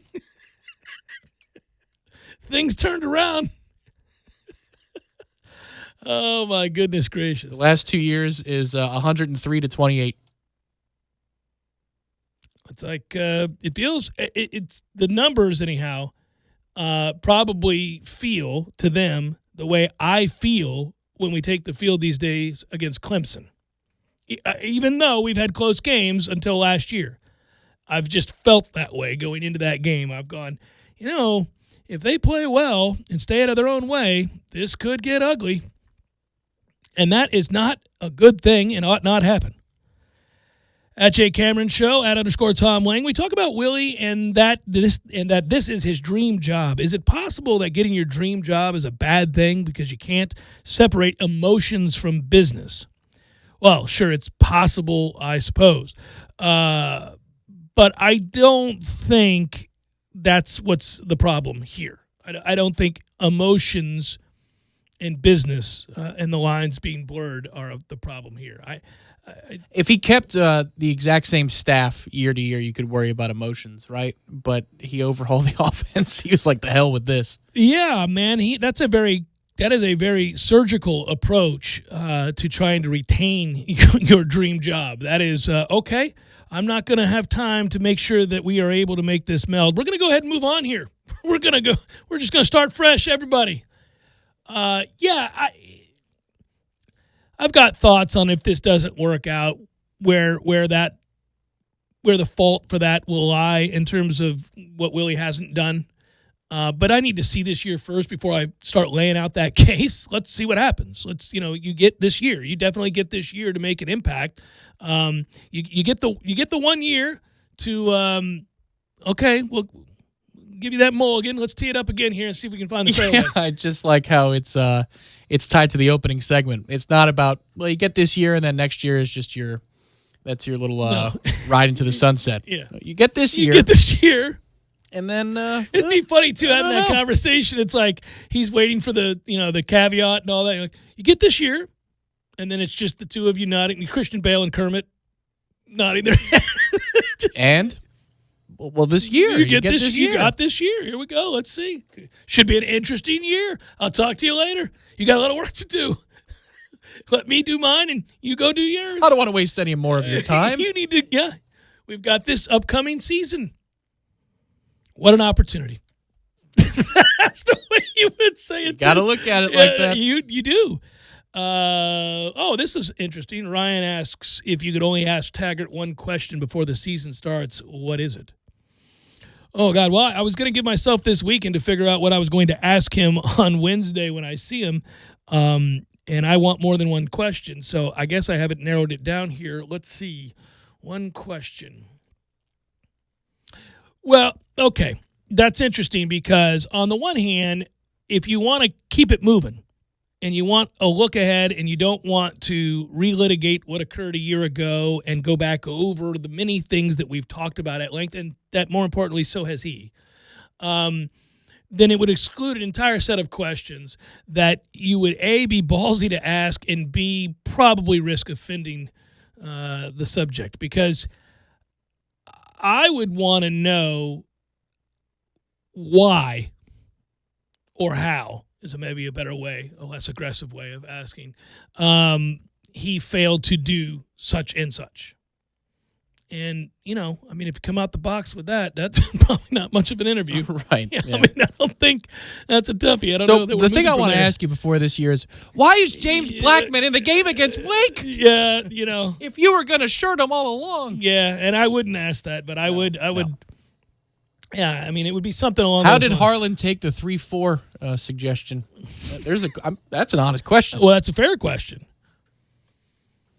I would not exactly what they run at Michigan State. But I would say this, the answer, if you're going to be cold-blooded about all this, is it doesn't matter. I'd like to hear that, because then we know that this is not just Willie needing a good year. We know for a fact, because it would be on the record, that it's a big year for Harlan. You just don't have time to I think University President Jeff Cameron would be at the tunnel for the kickoff of Game 1, which would be Week 2. It was a big year this year. Big year, man. All right, guys, big year. But that's so huge year. That's so passive-aggressive, and I don't want to do that. I would just say it. I would just say, and I think in a lot of ways our athletic director has. On the one hand, he certainly was quoted throughout an article that ran nationally about how it's unfair. Some of the criticism that has been levied towards Willie Taggart so far this offseason has made the rounds and been asserted in a way without all of the facts. And so that was nice. That's a defense of the coach. That's getting out in front a little bit, at least for now. Something where you could say, look, there were mitigating circumstances to the disaster you all watched last year, and some of you need to know what those were. I'm not going to sit here and allow for my coach to be ripped every day of the offseason for things that he had no control over, like the APR score and other things. Okay, so that's fine. I get why he would do that, and you do want to put an end to some of the speculation and all of those things, right? And some of the unfair criticism. On the other hand, in many of these articles, some of which were written by warchant.com, and Ira did a great job with those. I'll give him credit. Getting him on the record talking about the importance of winning freaking football games. It's that's the bottom line is, look, I can defend you that, it's not your fault Jimbo stopped recruiting. It's not your fault that he mailed in the last 2 years. It's not your fault that we had a locker room full of guys that were entitled and weren't going to follow along and made things difficult for you. But it is your fault that we looked so disorganized. It is your fault that we lost to teams that we had no business losing to because we often had 10 men on the field and couldn't get lined up right and had big plays called back because of illegal formations and leading the country in penalties, et cetera, et cetera, et cetera. You got to do better than that. So that's all understood, right? We're defining our terms. Got it. Some of this can be blamed on you. Some could be blamed on your predecessor. But here's the bottom line. We're done with all of that. We've already vetted that. Now you got to win. Yeah. And you better win now because I don't have time, man. We got a half-empty stadium. Clemson is pulling further and further away from us each year. They made a good hire at Florida, who won 10 games in year one. And, yeah, maybe that's not who they are just yet. We shall see. But they're in a better place than we are going into this season because of it. So let's go, man. Yeah, just because your quarterback fumbles the ball doesn't mean you need to pick it up as his teammate and run it into your end zone for a safety. You don't have to run that direction. No. You can pick up the ball and either move forward or not move backward. I'm going to need you to do the forward thing. Let's do the forward thing. So, yeah, I just, again, I sometimes feel bad as we rehash some of this stuff, but I also feel like, okay, it seems to be kind of a universal feeling right now that uneasiness is pervasive. And I get it. Amongst those that are ready to move on, amongst those that say that's nuts, and then all the stuff in between. Morpheus has the red Mentos and the blue Mentos, and here we are, the Diet Pepsi. I saw one of the films there, the Avengers thingy. The Avengers ones. Yeah, remember I told you I was going to embark on this. Yeah, I did. Before the kids, before we went on a mini vacation, I watched the one where Thanos snaps his fingers. Okay. Yeah, that's a heavy movie. It could be. Don't know. Well, half those people are dead. They could be. Not the one that's in theaters now. It's the one previous. You haven't seen that one? No, I have. Okay. I don't care about spoiling a movie that's been out for over a year. See the damn movie if you want to see it.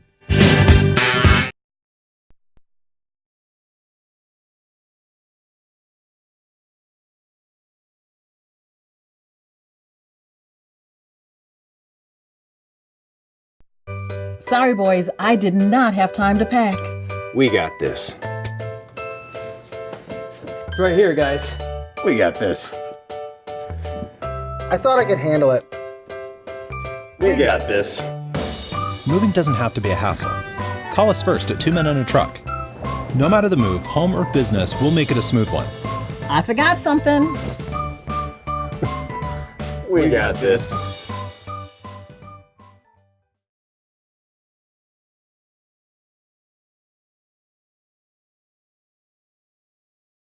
Unless there is a new contract before training camp opens in about 10 days, he will not show up then, nor will he show up at all this season until he has a new deal. And if he doesn't have a new deal, then he would like to be traded if the Chargers are not prepared to give him one. Now, the two sides have had talks, but they are not close at this point in time, so much so that, again, he felt compelled to come out and make this statement. This is the last year on Gordon's current contract. He's scheduled to make $5.6 million. Astros outfielder Jake Marisnick gets a 2-game suspension and a fine for a collision with Angels catcher Jonathan Lucroy on Sunday.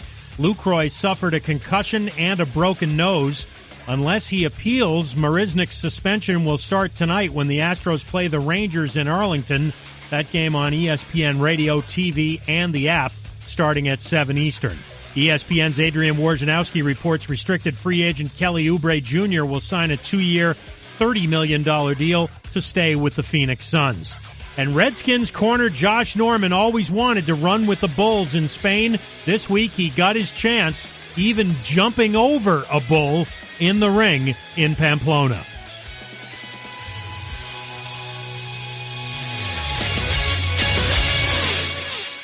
Xfinity delivers the fastest internet, the most Wi-Fi coverage throughout your home, and the most Wi-Fi hotspots nationwide. Only from Xfinity. Call, click, or visit an Xfinity store today to experience all Xfinity has to offer. Hi, Chris Kraft from Infiniti at Tallahassee, where the July savings have been extended and run all month long, and the deals on SUVs have never been hotter.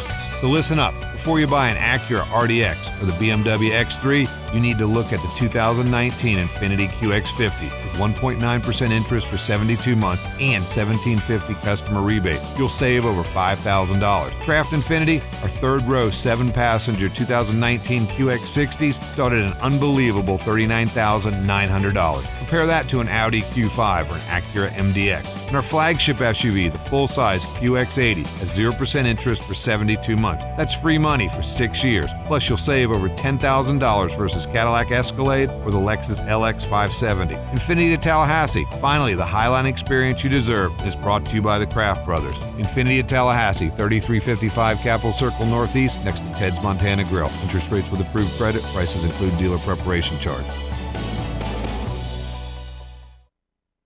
Thursdays are Friday Eve, and that's a reason to celebrate. No matter what you're looking for, they've got you covered every Thursday down in College Town. Centrale offers 50% off select pizzas all day, every Thursday. Or you can stop by Township for Taco Thursday. $2 house tacos, $2. Madison Social offers the Social Agreement. You and a buddy can split one order of wings, 2 Madso burgers, 2 bourbons, 2 proof Madison Socials, all for just $40. See what they did there? And don't worry about parking. Plenty of spaces available in the parking deck or surrounding lots. Check out all the Thursday Collegetown deals right now on ThursdaysInCollegetown.com.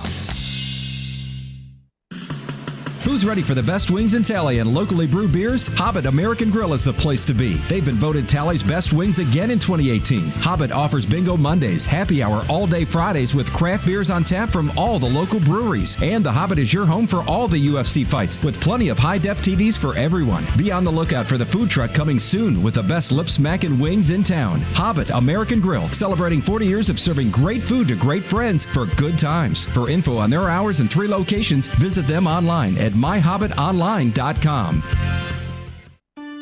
Barry knows cool, he's keeping you comfortable. Barry knows cool, you can put him to the test. Deciding whether or not to fix something that has worked well for a long time can be a tough choice. When you turn to the experts at Carrier and Barano Heating and Air, we'll help you decide on whether to repair your existing system or consider new energy-efficient options. Book your repair or service appointment online in under a minute at baranoac.com. Florida license number CAC 1816186. We all want more energy, more strength, more results. Well, welcome to Orange Theory Fitness as you take a step towards feeling more alive today. Backed by science, Orange Theory's heart rate monitored workout is scientifically designed to keep heart rates in a target zone, spiking metabolism and increasing energy. Orange Theory Fitness is a one-of-a-kind group personal training workout resulting in more energy, visible toning, and extra calorie burn for up to 36 hours. Experience a more vibrant life today with Orange Theory Fitness. To find out more, go to orangetheoryfitness.com. Broadcasting live from the Tallahassee Dodge, Chrysler, Jeep, Ram, Fiat studios in the capital city of Tallahassee. This is the Jeff Cameron Show, brought to you by Cornerstone Tool and Fastener on 97.9 ESPN Radio.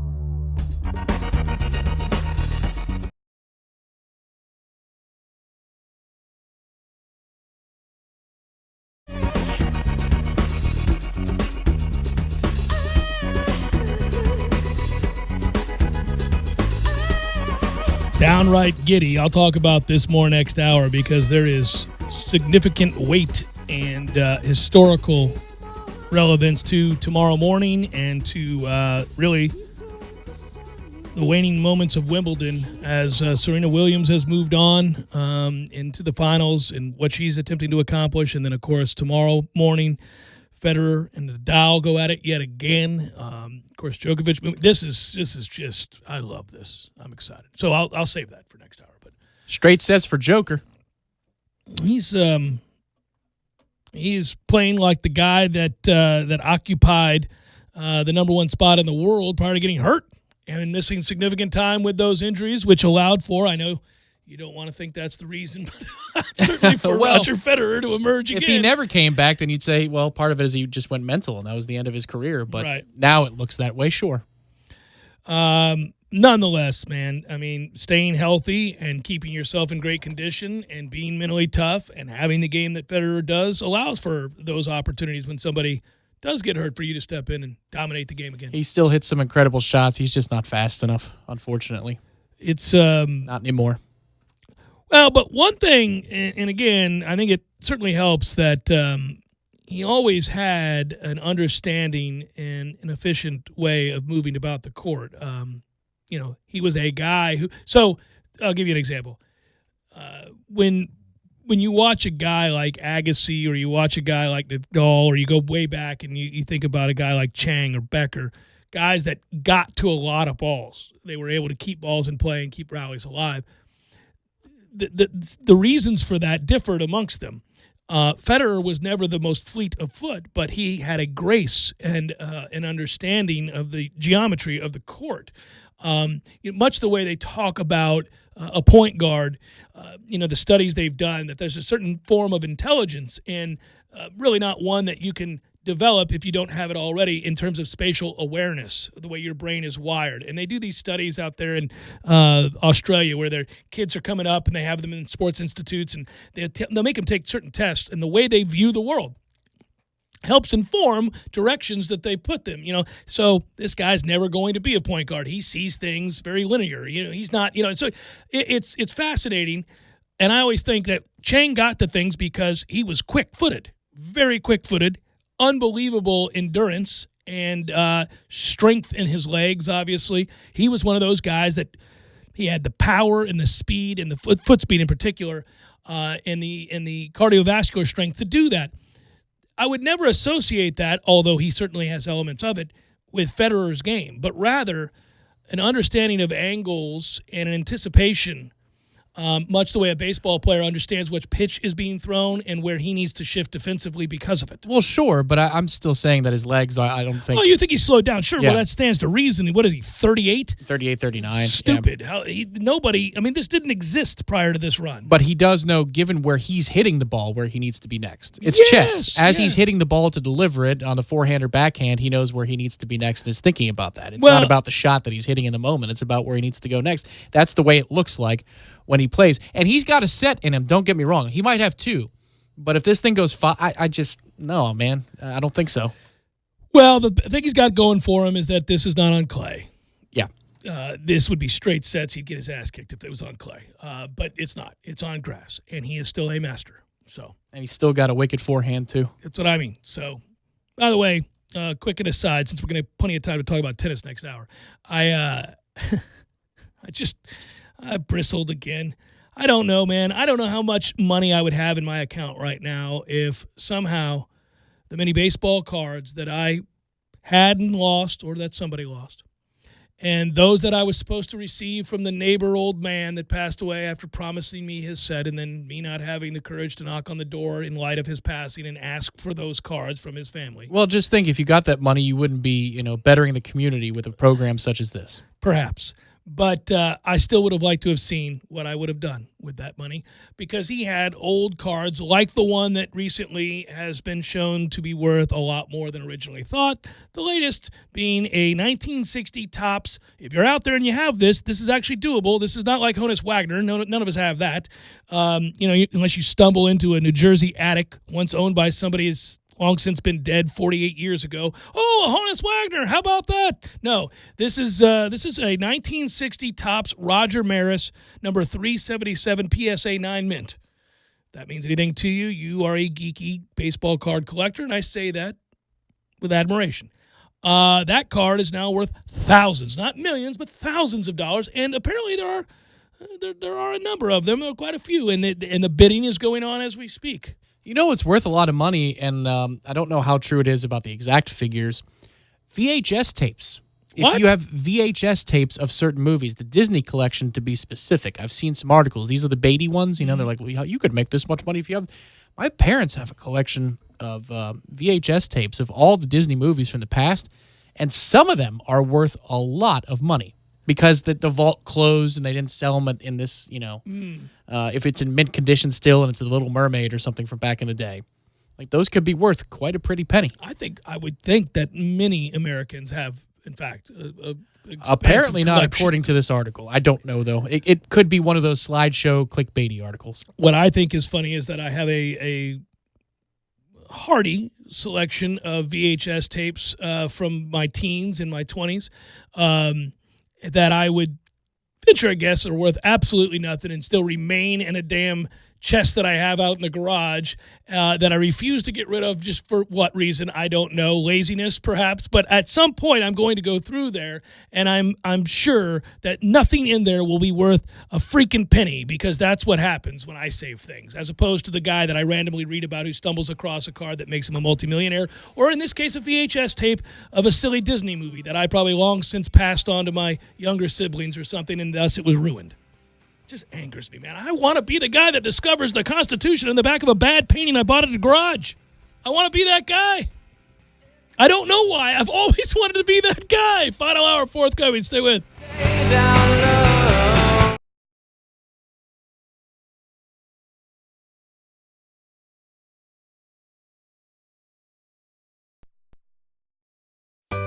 Sorry, boys, I did not have time to pack.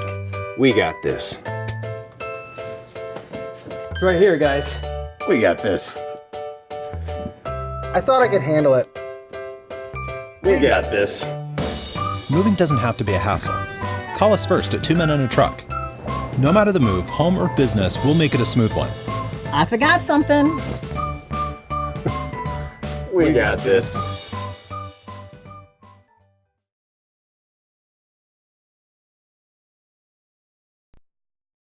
on the corner of West Tennessee and Capitol Circle, where we're right on the corner and always right on the price. Check us out on the web at TallahasseeDCJ.com. All prices include rebates and incentives plus tax, title, and dealer fees. State number 18J605. Must finance through Chrysler Capital and qualify for all rebates and incentives. I'm in a lot better place than our guy Tom Lang, Eddie. He's at jury duty. I'm with you having a beer at Gordo's. Man, thank God. Jury duty. The worst. Dude, what would you say to get out of jury duty? That I'm famous. That works? What's the worst thing you've ever said to get out of jury duty? There's the question. I've told him that I can't possibly be on a jury because I think everyone should be imprisoned. So you went the crazy route. Oh, super crazy. Everybody does that. The next time I get chosen, I'm going to act goofy. And just, and by goofy, I'm going to say something absurd like death penalty. And then what you really get them is I showed up in a dress. Gordo's, bringing the flavor and flair of Cuban food to Tallahassee since 1996. Summer fun calls for summer snacks, and Family Dollar has your favorites. Get 2 bags of Cheetos or Hostess Snack Cake multi-packs for only $5. Download Smart Coupons this week and clean up with OxyClean laundry detergent for only $1.95 or Palmolive dish soap for $1. And save even smarter. Get $5 off your $25 purchase with coupon. Find these deals and more on our app or visit FamilyDollar.com today. T-Spark Enterprises, roofing and construction services. T-Spark, TSparkConstruction.com. Hurricane Michael was not kind to many of our homes and businesses. As I ride through Tallahassee, the blue tarps and missing shingles are abundantly visible. While a few missing shingles may seem like minimal damage, I assure you they are not. Leaks can occur, causing wood decay, interior damage, or mold growth within your home or business. We specialize in storm damages and insurance claims. Let us get your roof back to shedding water, not leaking water. Call us today. We can help. At T-Spark Enterprises, we conquer all peaks. Call 850-766-1340. T-Spark Enterprises, roofing and construction services. T-Spark, TSparkConstruction.com. License number CCC 1331204. Hello, radio listener. This is an ad for Hulu with no ads, which is clearly not running on Hulu with no ads because this is an ad running on the radio. But if this was Hulu with no ads, you'd be watching your new favorite show instead of listening to me, a voiceover actor in a radio ad, telling you that for just $11.99 a month, you can get Hulu with no ads if you're not into ads. And now, a legal disclaimer read almost too fast to understand. Live TV content always contains ads. Hulu no ads plan excludes a few shows that play with ads. Visit hulu.com for details. End of ad. The Jeff Cameron Show is brought to you by Cornerstone Tool and Fastener. Big store pricing with local service. Online at ctf.nu.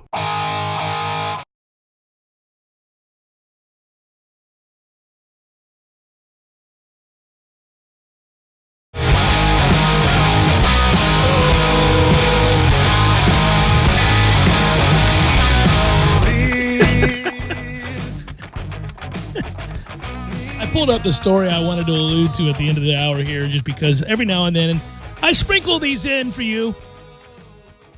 Maybe it's for my own sanity as much as it is interesting or something I hope you find interesting. I know you do, Tom. But I don't know if it's fulfilling our listeners in the same way that it fulfills me. So I pulled it up, and basically the headline reads, "Enigmatic skulls suggest our human species reached Europe 210,000 years ago. Homo sapiens may have left Africa in waves so much earlier than previously thought." And that's based on a finding they just had. Actually, a revisit of a finding. But that was the main headline that drew me to the story. However, when you click on the larger story and you go to a place like I like to go to, archaeology.org or .com or any of those other sites that I sometimes follow, there's just a headline that reads, "Researchers travel from Taiwan to Japan in a dugout canoe." Yes, that is great. Who came up with that? A team of researchers traveled in a 25-foot-long dugout canoe approximately 125 miles from southeastern Taiwan to Okinawa over a 2-day period using the stars, sun, and wind to navigate. That's it. Stars, sun, wind. The strong current known as the Black Stream is thought to have carried migrants along the same route to Japan over 30,000 years ago. Based on artifacts discovered on the Ryukyu Islands in southwestern Japan, the Black Stream carried the canoe, and all we did really was steer it, explained the lead paddler, Kojihara. Previous attempts to make the trip in boats made of bamboo and rattan canoes made straw were unsuccessful. If you'd like to learn more about those stories, you can read Japan's Early Anglers, a book about those that took the canoe. Can you imagine? Forward by Jeff Cameron. I hand you that book. Tom, look what I got you. Japan's Early Anglers. Read about the dugout canoe and the Black Stream. Thanks, Jeff. Why don't you just summarize it? Why don't you just let me know what you think about what happened there? It's a signed copy, champ. Kojihara wrote it. The Kojihara, who recently was the lead paddler on the Black Stream to Okinawa. And the winner of the Nathan's Hot Dog Contest. Is that actually who that is? No, it's Kobayashi. It's Kobayashi. The skull fragment found in Greece has inspired a startling hypothesis about when our species first arrived in Europe and immediately generated excitement and skepticism amongst experts who study how and when Homo sapiens decided to disperse from Africa. The fossilized skull found in the late 70s in a cave in southeast Greece and stored since in a museum belonged to an individual with anatomically modern features who lived about 210,000 years ago. If true, it would be the earliest example of Homo sapiens discovered outside the African continent. The date also precedes by a whopping 160,000 years the age of any Homo sapien fossil previously found in Europe. You know, what's really cool about all that anthropology there, buddy, is the fact that, that they now know for a fact that, so you think about species, right? And you think about the two different kinds of humans, in this case, Homo sapiens and Neanderthals, right? That they coexisted and intermingled and did some stuff. Breeding. They did. And that's why when you do all these cool DNA tests now that everybody's doing, you find that there are left over remnants, if you will. That's not exactly the scientific term. Trace DNA of Neanderthals in us. And they know they weren't exactly dumbasses. So this long-formed idea that they're just, strong and stupid, and hence the caveman reputation. Mm-hmm. We have disparaged and besmirched the caveman for too long, Tom. Apparently they were very bright. They hunted in packs. They had to figure out their own language. They may have had song. Right. They had social circles and wall art, Yes, all that kind of stuff. all that stuff. Yeah. And they, advanced wall art at that. That's true. And they were strong, really strong. So this, if the Homo sapiens had come along, like the idea that we just rendered them moot and thus made them extinct by taking them out because we were smarter than they were. That's not true. Right. So they were bred away. The Neanderthals may be warrior poets. Warrior poets, like indeed. the Scots. Yeah. No, and I just think it's fairly fascinating that is something that has radically changed in our lifetime. The view of what they were. We're talking about a human species here. That's amazing. That what they were and what really happened is, it's amazing. We used to just think, well, they were dumb. They were nomadic. They were on the move and getting eaten quite frequently by saber-toothed tigers, all of which is true, but the dumb part isn't. They knew to sleep in trees. They knew to get the hell off the ground. Can you imagine life back then? Oh, yeah. It's a good thing they didn't know any better. So, I just like the idea of there's two friends and they decide to go off and they got to go on a journey to go get food or whatever. Yeah, well, that's what the journey would have been. Right. But they have never been around each other, in terms of going to bed at night. And the guy was going to sleep on the ground. And he's like, hey, what are you doing? What are you doing? Isn't this safe? No. You'll never see the morning. Didn't your mother ever tell you? You got to get up in in a these tree. here trees. That's why I had us go over the hill with these trees right here. We're good. The saber-tooth can't quite get up this high. And How if do they I can, get we'll in hear them. How do you get in a tree? Buddy, that's why we have fingernails. They'll be rendered useless to the modern man many moons from now, but for now, they're really, really valuable. Final hour forthcoming. Stay with.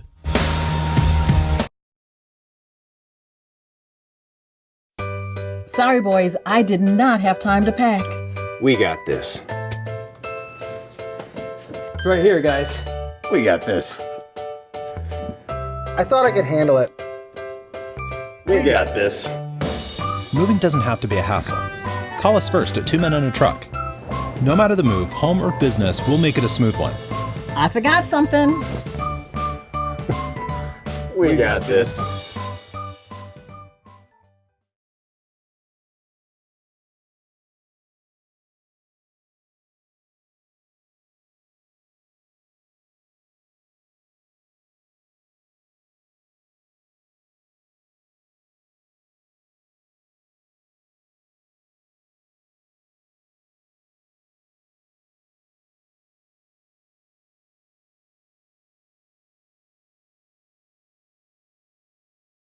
Electricity. With a variety of options to choose from, you can find products and services that help you save energy, water, and money.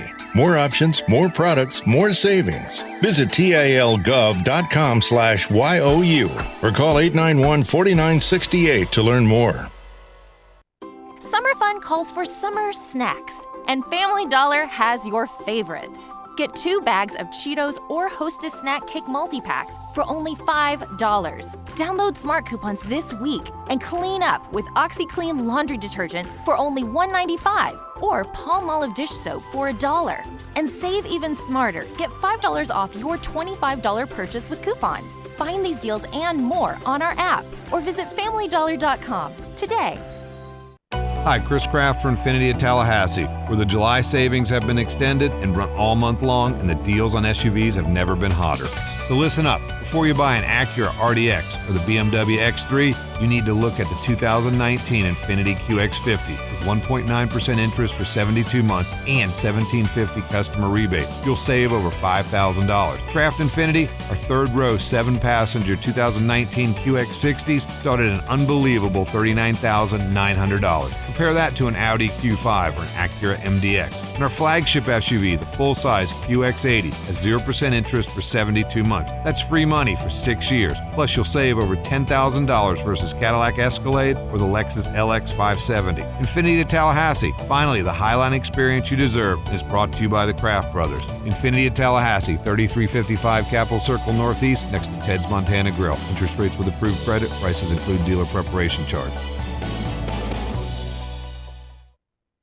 Hello, radio listener. This is an ad for Hulu with no ads, which is clearly not running on Hulu with no ads because this is an ad running on the radio. But if this was Hulu with no ads, you'd be watching your new favorite show instead of listening to me, a voiceover actor in a radio ad, telling you that for just $11.99 a month, you can get Hulu with no ads if you're not into ads. And now, a legal disclaimer read almost too fast to understand. Live TV content always contains ads. Hulu no ads plan excludes a few shows that play with ads. Visit hulu.com for details. End of ad. Driving every day from the Tallahassee Dodge Chrysler Jeep Ram Fiat Studios. This is 97.9 ESPN Radio, WTSM, Woodville, Thomasville, Tallahassee. ESPN Radio Sports Center. I'm Doug Brown. At 37 years old, Serena Williams will be the oldest woman in the modern era to play in a Grand Slam final. Williams advances to the Wimbledon final today with a straight-set win over Barbara Streisova. In the other semi, Simona Halep takes out Elina Svitolina in straight sets. If Williams beats Halep on Saturday, she'll win a record-tying 24th Grand Slam title. Chargers running back Melvin Gordon wants a new contract. More on the story from ESPN's Adam Schefter. Unless there is a new contract before training camp opens in about 10 days, he will not show up then, nor will he show up at all this season until he has a new deal. And if he doesn't have a new deal, then he would like to be traded if the Chargers are not prepared to give him one. Now, the two sides have had talks, but they are not close at this point in time, so much so that, again, he felt compelled to come out and make this statement. This is the last year on Gordon's current contract. He's scheduled to make $5.6 million. Astros outfielder Jake Marisnick gets a 2-game suspension and a fine for a collision with Angels catcher Jonathan Lucroy on Sunday. Lucroy suffered a concussion and a broken nose. Unless he appeals, Marisnick's suspension will start tonight when the Astros play the Rangers in Arlington. That game on ESPN Radio, TV, and the app starting at 7 Eastern. ESPN's Adrian Wojnarowski reports restricted free agent Kelly Oubre Jr. will sign a 2-year, $30 million deal to stay with the Phoenix Suns. And Redskins corner Josh Norman always wanted to run with the Bulls in Spain. This week he got his chance, even jumping over a bull in the ring in Pamplona.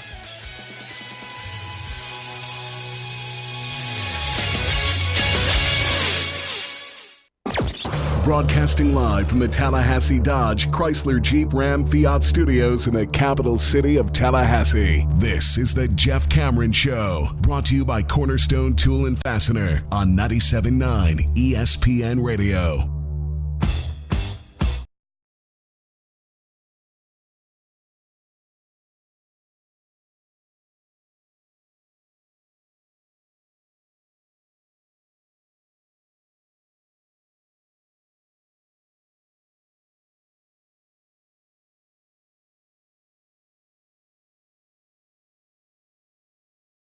The Jeff Cameron Show, at least for today. Thanks for tuning to it. I'm Jeff, that's Tom. We're online, ESPNTallahassee.com. That's where you go to listen live via the streaming free. Always don't miss anything, but sometimes you do. And that means you got to get caught up with the podcast. You can find it on iTunes. Thanks for downloading that, subscribing to that, and rating and reviewing and helping others find the podcast on iTunes. You can also find it on our website, ESPNTallahassee.com. That's where you go to listen live via the streaming, but also find the archived audio. Email us if you like, jcs at 979espnradio.com. Plenty of emails. But that's because a lot of people have died doing stupid things around animals and paid a very dear price. And whenever that happens, my email inbox from those knowledgeable, insightful, and like-minded fans is filled with joyous, wondrous recounting of such horrific death. The darkness is creeping towards you. I always know that even if I didn't see it, like I hadn't come across it, normally I do. I think the algorithms have figured out who I am, and thus it will come across the scroll on my own personal device or computer at some point that somebody died at the hands of or the feet of a tiger, and a cassowary, whatever it might be. But every now and then, because I don't live on the internet, I'll come into work and I'll see a here you go email that came from one of the listeners who knows me well and wants to hear the recounting of, for example, a circus tamer who was mauled to death by his 4 tigers, which happened in Italy recently. And that's a wonderful story. That's a good story. That's a great story. That's good news on a Thursday. It's good stuff. It makes me laugh. And I think, well, that's what you get when you're a stupid-ass circus trainer in with 4 tigers. He was killed at 7:30 p.m. on July the 4th. During an event. And the favorite part of the story is that the tigers played with his body for around half an hour after he died as stunned medics looked on, unable to do anything. Fellow circus performers reportedly tried to drive the animals away, but to no avail. So they had to wait till the tigers bored of their catch and the killing of their trainer, whom no doubt they plotted to kill years ago for keeping them stuck in a freaking cage at a circus. They were just waiting for their one moment. There'll be a time. That old man will slip, I'm telling you, and it's over. When he puts that chair and whip down, we pounce. I can't. Imagine you're at a circus and you watch a guy get mauled to death, though. Is for all the fun I have with the hijinks here about people getting killed by nature. It was during the actual circus performance? Yeah, they had to get the people out. The whole. I thought it was during like a private training. Oh, it's wondrous. It's awesome. Oh, would you have stayed? I love that you thought to ask that. Morbid curiosity might have compelled me to stay. You'd have gotten the kids out of there, of course. Well, no, I wouldn't have let the kids see that. Do you know? I'll have to look up the year. When I was a little kid, like 9 or 10 or 8 or something like that. Okay, so World War II is coming up to an I end. went to the Bayfront Center in St. Petersburg to the circus, and a guy died while I was there. They shot him out of a cannon and hit the wall. He missed the net. Yeah. Yeah, they turned the lights off. That's a true story. Yeah. What? Yeah. I never told you that. No. Yeah. I don't think you've told the people of Tallahassee that tale. I don't think I have either. Yeah, I went to the circus and a guy got killed. Or was it yeah, I guess it was the circus. Yeah, it was the circus. They didn't aim the cannon properly? No, he overshot the net. Boom. I think now we have our explanation as to why you have a curiosity with this stuff. Yeah, there you go. Overshot the net. So you watched it. You saw it, or were you weren't aware of what was going on? I wasn't aware of what was going on. I knew I thought he landed in the net, but he missed the net, and then they immediately turned off all the lights. Like they knew. And now. They moved on. They're sweeping the body out. They had a contingency plan. Most assuredly, there is an article on this in the St. Pete Times from that time. I'll look it up after the show because I don't want to get all the details wrong. But I was at a circus event. This would have been early 80s, late 70s, I think. And, yeah, they shot a guy out of the can. And I can tell you exactly who I was with. I was with my brother Aaron and then his grandparents. And if you can't find it via Google, I know an editor down there. No, we'll find it. We'll find it. That was 100% true. It was crazy. Yeah, but I do know this. I did not target. I didn't see him hit the wall though. I do know that. Like I'm not scarred by it at all. I just know it happened. But I remember. So what you've done is you've protected yourself. Your subconscious has removed that memory. No, the sound, all of it. All I remember is that you were waiting for the guy to get shot out of the cannon, and they've got the big net, and then there's the poof, and he's flying through the air, and you're like, oh, that's cool, and then. I assumed he landed in the net, but I think he overshot the net, hit the wall dead on impact, and they just, whoop, I remember it got pitch dark. They turned off all the lights, and everybody's like, what's going on? Please direct your attention to the trapeze. As we sweep up Ted. That's a toughie. Hey, you know what? I will just say this. I was buoyed by yesterday's taping. You guys can go to warchant.com to find the top 40 list that the countdown is on there. I don't know when you'll see the TV performance of the top 10, but we recorded it yesterday. And I just want to tell you, Tom, that whether it's the composite rankings or you're looking at mine or Corey's or Gene's or Ira's rankings, whatever it might be. These are your revised rankings, is that right? These were my revised rankings. My rankings, which I didn't get to talk about. I'm glad you give me an opportunity here. I originally rated 1 through like 17, which was every one of our offensive linemen. You said you were going to do it, and you did it. You got angry emails. I did. I got told not to do that. They told me, you can't do that. It's going to skew everything. Now, you say, well, why can't you do that? Well, you can't do that because you were instructed, because this is the original top 40, to balance talent, need, opportunity, potential. Those things are what you're looking at. And obviously, putting the third-string offensive lineman in the top 10 or 15 is probably not a good idea. Right. You wanted to use a 1-to-1 ratio for need. The need category. That's what Screw talent. That's right. Need. And what they have to be. Yeah. But instead, the revised, but you could just look at the composite top 10, and I can't give that away just yet. But obviously, you know that James Blackman and Tamorrion Terry and Marvin Wilson and Cam Akers and guys like that are going to be in that top 10. But what it did do, and I was happy about it, it did allow for me to kind of go back and look at guys that maybe didn't play real well, who we had high hopes for, but they were really the byproduct of a disorganized mess on the field and perhaps off of it. It wasn't the inability to make plays or the lack of talent, but rather the lack of organization and cohesiveness. And so when I went through all that list, I really thought to myself afterwards, got a lot of good players if they block it up at all. I mean, we really do. I mean, I'm talking about wide receivers and running backs primarily, and on the defensive side too in the secondary if they're righted. But you've got a lot of potential playmakers. I mean, like just think of a guy like Keyshawn Helton, who very few people are going to be thinking about going into the season. I mean, he's a talent, right? I mean, I think you would look at him. You would look at. Well, Keyshawn is what's going to keep DJ honest, I think. Right. That's what keeps DJ Matthews sticking to the game plan and doing what he needs to do from a preparation standpoint. I think it was 2 weeks ago that Dugans, maybe it was last week, put out a tweet, and it was him on the practice fields working with Blackman, who looks good. He looks to be in good shape. Well, he's putting on the weight. Bigger, yeah. But there's Keyshawn Helton, and you know it, man. It's like we've seen it. I've now been around long enough covering the team that certain quarterbacks like certain receivers, and that's a hard bond to break into if you're another guy. And so DJ better be ready this season because Keyshawn is working his butt off with James Blackman. And I would dare say that DJ Matthews is immensely talented, and if you get the most out of him, then obviously you've got a Trayshawn Harrison to throw in the mix there, and a Keith Gavin who has not reached his potential. But there are so many potential playmakers in a high octane offense with opportunities to catch the ball in space and obviously Tamorrion Terry being the best. Terry being the best of the bunch. But there's no shortage. That's all I'm saying. There are good players on this team if you can block. The list did that for me. It buoyed me a little bit.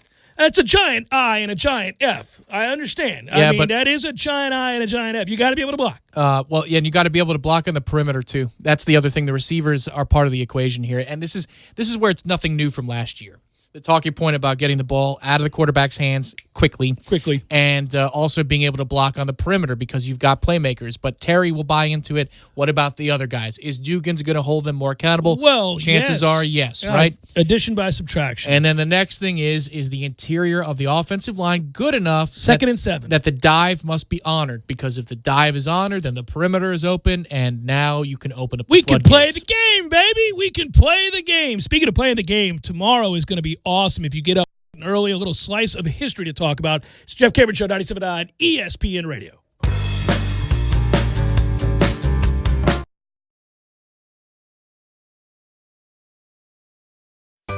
Sorry, boys, I did not have time to pack. We got this. It's right here, guys. We got this. I thought I could handle it. We got this.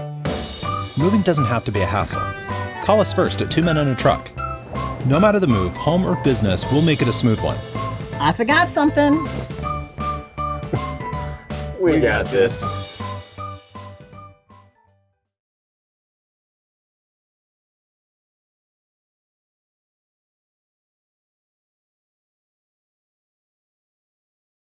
The menu's got burgers, it's got wings, it's got salads, it's got pastas, it's got ribs, it's got all the good stuff. It's got a bologna sandwich. It's got a bologna sandwich. The penne alla vodka. This is interesting. That's now. damn tasty. It is damn tasty. It's not something that I'm picky when I eat. You are. You My got some pop issues. is a huge fan of penne alla vodka, and he says you got to have it done It's just perfect. right. Theirs is perfect. The reputation for that has made it into 3 different conversations I've been involved in over the last 2 months in Tallahassee. It's ridiculous. Bump us local 349. Good food, good people. Go see them. They're on Capitol Circle. Good stuff. The Jeff Cameron Show podcast, available on demand at ESPNTallahassee.com and on iTunes today. The Jeff Cameron Show podcast is brought to you by Garnet and Gold of Tallahassee. When you buy FSU apparel, support local business. GarnetandGold.com.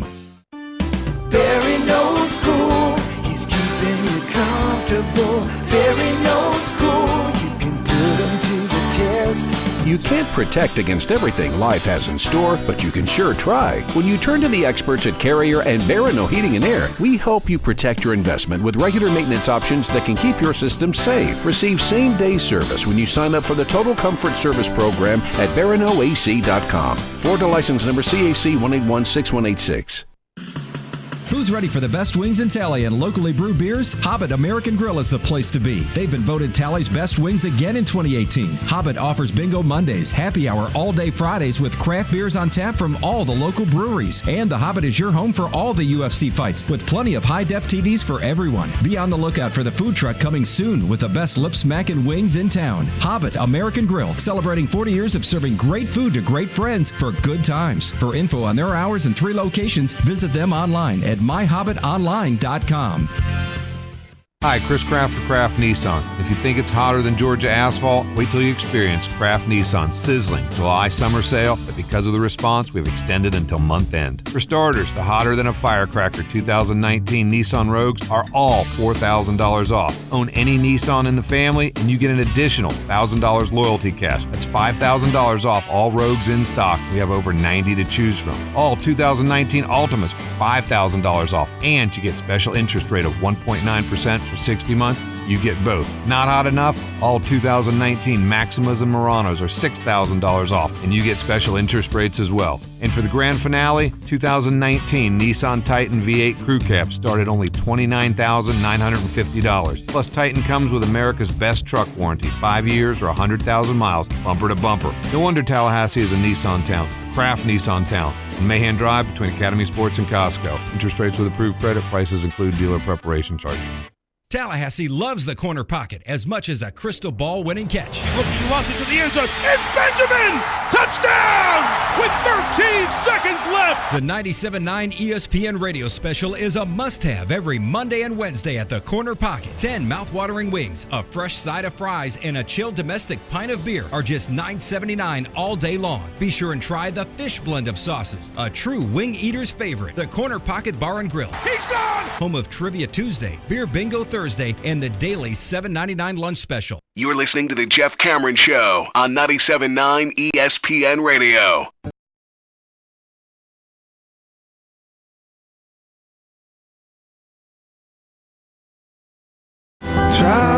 You might ordinarily think this would be sort of a, well, they are in July segment.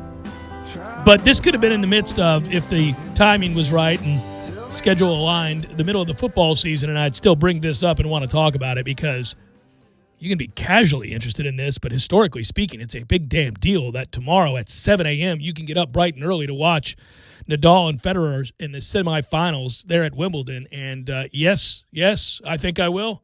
I mean, it's rather remarkable as an aside here.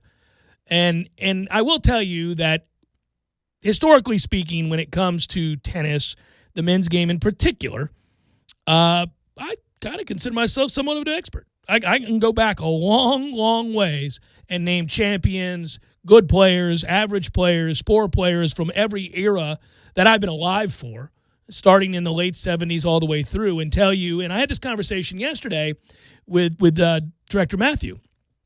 When I grew up, you had great players. There were no shortage of great players. Obviously, Bjorn Borg is a legendary Hall of Fame tennis champion and a 5-time Wimbledon winner. You could look at John McEnroe and Jimmy Connors, and then eventually you emerge, and whether you want to include guys like Eli Nastasi and others that were really good, Roscoe Tanner, and players that certainly had their fair share of success, nothing compared to the superstars of the game, but good in their own right. No, I don't go back to Rod Laver. But I will go through, and I guess I could do this in the women's game too, but one thing that was true about those eras, whether you're moving on to Stefan Edberg or eventually you go through kind of sort of what I would call horses for courses, if you will. Boris Becker dominated Wimbledon for a while. Yvonne Lindell was an overall stud. You always had your French Open guys that could really dominate on certain types of courses or courts in this case. But there was real value in watching maybe the second round on, because there was a balance to the field that existed. You know, Johan Kriek could rise up and upset your favorite tennis player. He could beat McEnroe or Connors, or he could upset Borg, or he could beat somebody of that ilk, and it wouldn't be all that stunning because those guys had that kind of game. And so you'd see somebody like that, and you'd go, man, Pat Cash upset whatever, Mats Wilander or somebody like that. And you'd go through and you realize, man, there were certain matchups that were key in those tournaments, in majors, that were going to be stumbling blocks. But this era, and I'm not criticizing this era because I also love this, is so unique in that you have arguably the three greatest players in the men's game anyhow, certainly, the three greatest players in the history of the sport competing simultaneously. And the percentages of their success in the majors that see them reach semifinals and the finals and play one another are so astronomical by way of comparison to history. Basically, it's not surprising in any way, shape, or form when Nadal and Federer face off. In this case, it's a semifinal, which you got to go back a ways. But for those two to fight each other in the waning moments of a major is not unusual. It's happened a bunch. Djokovic as well. Those three guys win all the tournaments. That's it. One of those three guys win all of the tournaments. They're going to beat each other. Nobody else in the men's game is rising up to take out all three and winning a major. It's not happening. It did happen back in the day. And it's awesome because it's a reason for you to take in, historically speaking, a unique, I guess, pie, if you will, of time in which, how did we stumble into a time where these three, with all of those championships, Federer, by the way, won his 100th Wimbledon match to reach the semifinals. He's the first man in the Open era to win 100 matches at any one major. The only people that have ever won at a major at that rate are women. Martina Navratilova won 120. Chris Evert won 101. And now enter Roger Federer. You go through and look, like Nadal has 80-something wins. You can go through this. It's unbelievable. Federer has 186 career grass court match wins. That breaks the all-time record that Jimmy Connors held. By any standard, Roger Federer is the greatest player to ever play the game. Right there with him is Nadal and now Djokovic. They're right there. It is crazy that we're bearing witness to this moment in history. These three players, I think, really you can make unequivocal, unassailable statements, are the three best players of all time. I think it's decidedly annoying that Rafa doesn't go away, first of all, because I'd say... You think he thinks it's really annoying that Roger doesn't go away because Roger's older? Roger was there first. And now... He did win his first Grand Slam in 2003, which is insane, right? By tennis standards. Yeah. You should be reaching your peak at 16 years old, not winning or being in a semifinal of the same event you won 16 years after you won your first one. But, I mean, tomorrow it's probably what? Rafa minus 180? Wouldn't you give Rafa... Not on that court.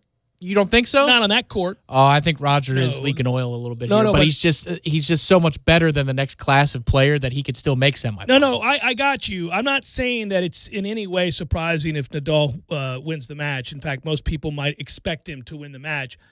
I'm a Roger guy. I fully expect Rafa to win that match. But you're a bit of a fatalist. You really care about Roger. It's on that court. I wouldn't say it's an upset at all if Federer wins. I'll put it this way. If Roger wins Wimbledon by beating you Nadal... might tear up. It may be one of his finest, if not his finest moment because of his age. But because of his age, and he'd have to beat those two guys back-to-back, and Joker's found form again. Joker's not over the hill.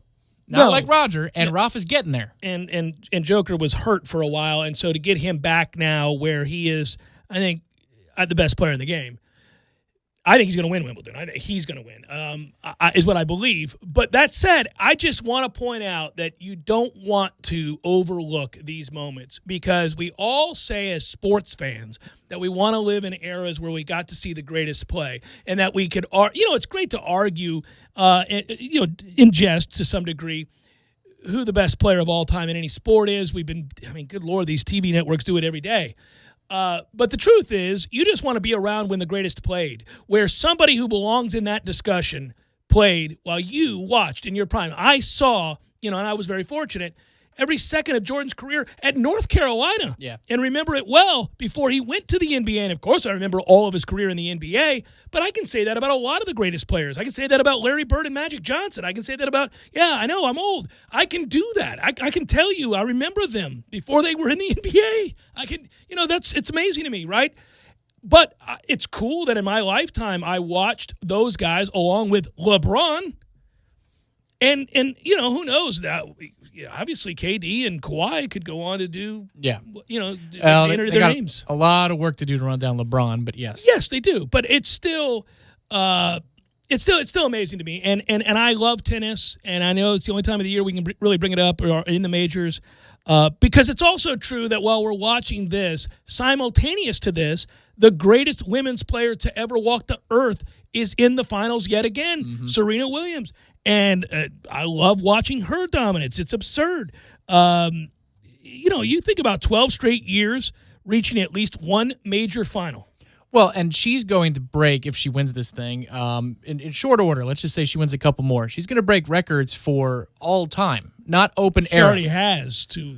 But not open, open era, she's already the queen. But if you combining all eras, all time, because it wasn't, obviously it was pre-open era, so there was fewer people to battle, and therefore you could win more titles earlier in time. I think Navratilova's records are split up a little bit to the pre-open era and the open era in terms of her grass court victories and her wins at Wimbledon and all that kind of stuff. Serena is about to break all the records, and it's unequivocal. You don't have to worry about time stamping it. And that's pretty freaking amazing. And don't get me wrong, because she is already revered in the American sports pantheon. Yes. She's rightfully revered. But what I would like to add to the male discussion, men's tennis, is if one of those three guys was an American, tennis would be a talking point all the Grand Slam Immensely season popular, around. yeah. It really would be. Now, you throw in the mix, and people always wondered what it was about John McEnroe that moved the needle to the extent that it did. McEnroe took tennis by storm. He was on the front cover of Sports Illustrated as a kid. Well, he was American, seeking to knock off the likes of Bjorn Borg, who was not American and was boring. He never said a damn word. McEnroe was literally the antithesis of that. He was a brat. He was privileged. He was smart, went to Stanford. He argued. He broke tennis etiquette, and he was an artist. A serve and volleyer at a time where they didn't exist to that extent. His touch around the net has really never been surpassed. That's still true, I would argue. There's nobody who's been as good at the net as he has been or was in his career. Borg was a baseline player. So you had these clash of titans that were complete opposites, and one was an American, to your point, who, listen, the squeaky wheel gets the grease, right? Right. That was him. Well, we need somebody to rise to that level and become this thing. And that's what Serena is for women's tennis, an American icon. But she brought women's tennis into the general tennis discussion, and I think that's the power of the Williams sisters, but then what Serena has done since then. But I can tell you, too, so I was in Midtown last week getting some lunch at one of my favorite pizza spots, and it's got a nice little bar. It's an old hollowed-out church, really cool place in Midtown. And I sat down, and we were watching Coco. And it was on because she was down, I think it was 3-2 in the second. For people who don't know, you were in New York. So I was in New York, sorry. Not Midtown here. Oh, no, Midtown Manhattan. Midtown's Thomasville Road. Forgive me. Yeah, Thomasville 6th Avenue. No, so I was on off of 44th and 8th, if you like, in Manhattan. And so we're sitting down at my favorite pizza spot, and Coco had already beaten and taken some headlines for beating Venus. And a all really that stuff. Cool story because you know the FSU connection, right? Right, of course, her mom. And she was awesome, too. Yes, she is. So we sit down at the bar, and we're watching the second set, and we're like, it's not going to turn out well. We're wrapping up with lunch. And it gets to 5-2, and we decide to get one more pint before we start walking out because it's hot. It's sticky hot in the city last week. And she starts to rally. Yeah. And we end up being glued to our seat. Everybody was. For another hour and a half. It's awesome. Everybody in that place, if they were sitting at the bar, the only place with the TVs, were locked in. There were guys coming back from their families. They kept leaving their families. And they were circling the background. And the bartender's like, you going to eat with your families? What you doing? And he's like, I got to watch Coco. It took the country, I guess, but it certainly took New York by storm. Everybody was talking about it for July 4th. Well, we need an American player to rise up and be that kind of great. I'm not talking about the women's game. That's been the case. Serena's dominated forever. But I'm talking about, although I love fresh blood as well, but in the men's game, we need an American player to emerge with style and that same sort of grace that these three players, and listen, no shortchanging those three players. I mean, Federer is a ballerina, and I mean that as a compliment. But they're creating freaks, this next generation. So Federer, he lost the first set to a young Japanese player, and some of the shots that dude hit to win the first set are insane. They're things that when Federer did it, you'd never seen it before. Some of the angles he took and some of the placement of the shots with the velocity and the trajectory, the command of both a looping topspin shot or forehand, and then something that would just be a laser down the line. This next wave that's coming is going to do stupid things. It's what Tiger did for golf. Yeah. It's exactly what Tiger did for golf. Look at all of these young players, Morikawa and Wolf and all these young guys that are coming in now. I dare say that if you're Ricky Fowler or Jordan Spieth or any of that group that was the one that was ushered in by Tiger, look out, because this next group is unafraid. They step onto tour believing they should win. College tournaments now are greater. The field is greater. The depth of talent is greater. And the venues are showcased in the same way that PGA Tour championships, majors, they're playing on the same courses. That never used to happen. College kids did not play on major championship courses in the 80s. They do now. Yeah. So they play on the toughest courses in the world. That's why we're building one in our own backyard. That is correct. Which is freaking awesome. Really quick, and I know we got to go to break. So Serena, it's her 32nd major final appearance now, which ties Martina Navratilova for the second most in men's and women's tennis history. It trails only Chris Evert Lloyd. A lot of people don't remember Chris Evert was a badass. 34.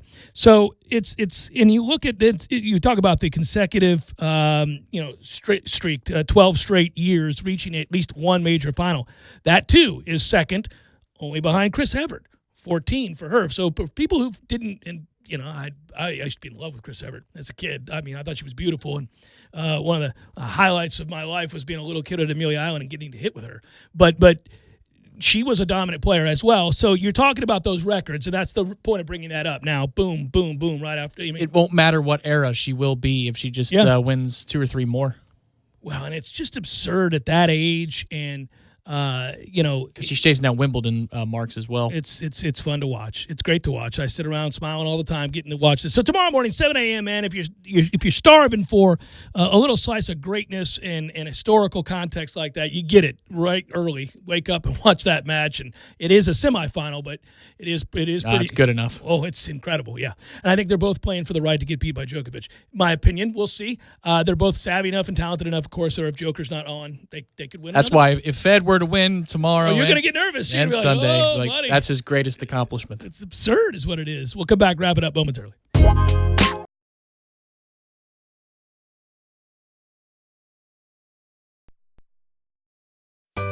Sorry, boys, I did not have time to pack. We got this. It's right here, guys. We got this. I thought I could handle it. We got this. Moving doesn't have to be a hassle. Call us first at 2 Men and a Truck. No matter the move, home or business, we'll make it a smooth one. I forgot something. We got this.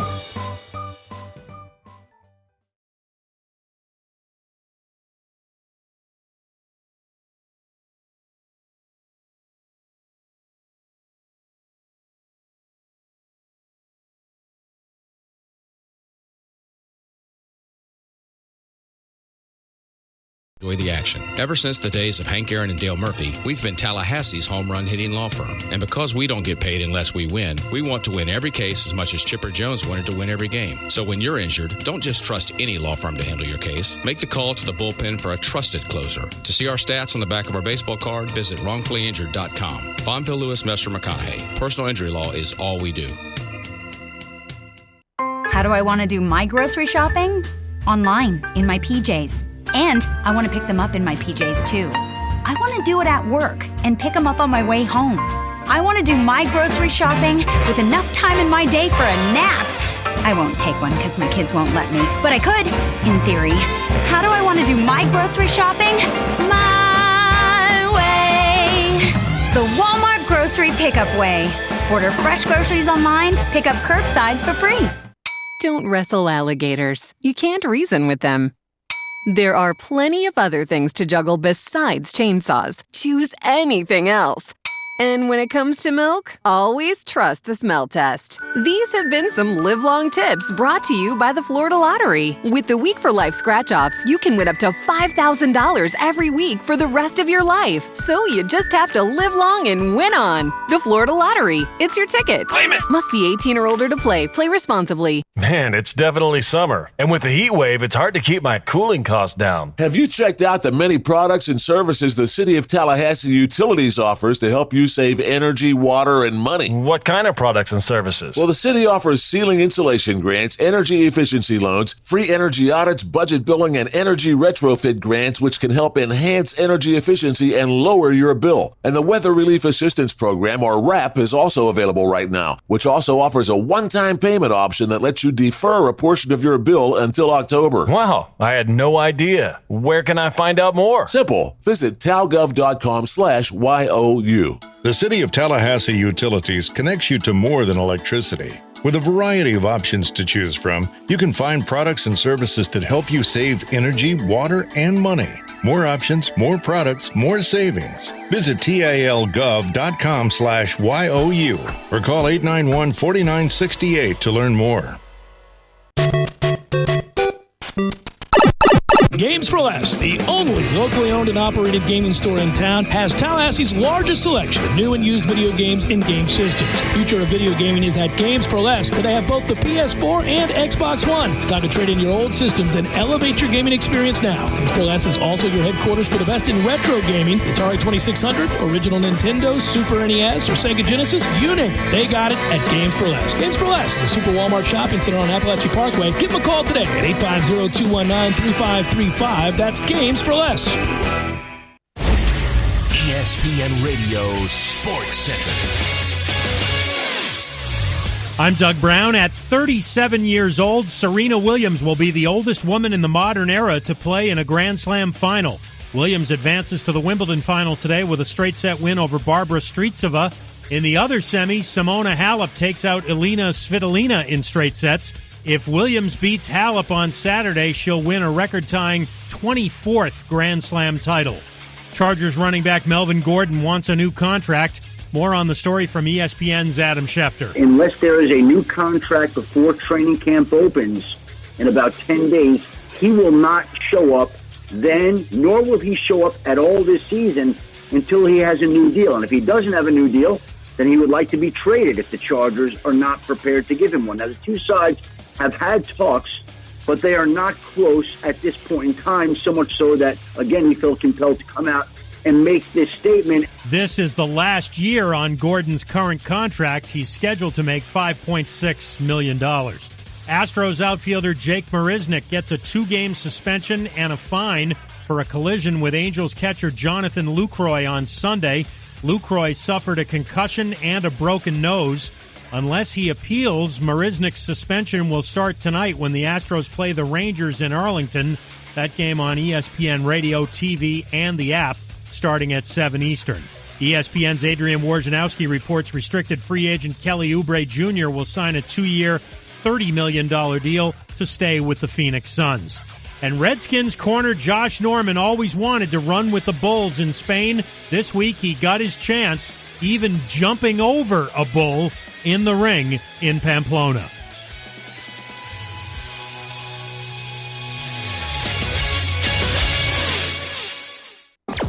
Broadcasting live from the Tallahassee Dodge Chrysler Jeep Ram Fiat Studios in the capital city of Tallahassee. This is the Jeff Cameron Show, brought to you by Cornerstone Tool and Fastener on 97.9 ESPN Radio.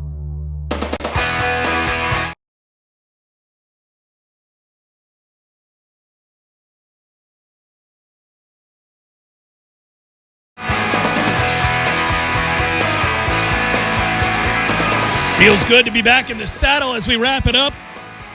Feel like we're about to take off, actually. Today, tomorrow, we got the show Monday. We travel Tuesday to go to the ACC kickoff. As I said earlier in the show, just letting you know, that's actual work, but it is also a signifier of the season on the cusp of beginning, and we start getting locked in and getting serious about what's to take place. And for good reason this year. I mean, that's been largely the talking point between Tom and I for the majority of the summer up to this point, but it is even more so now. You just continue to probe and try to figure out where everybody's at as we go into this season. And, you know, I'll talk on it more and more as we get closer and closer. It's just obvious that our whole theme about clicking pins and taking notes and 2 fingers to my eyes, that's all completely in play, Tom. That's where the program is. It's where the fan base is. There's nobody who is all in for the sake of being all in. Hey, I went there. I'm a fan. I'm all in no matter what. Nope, that's not where people are. People are watching very closely.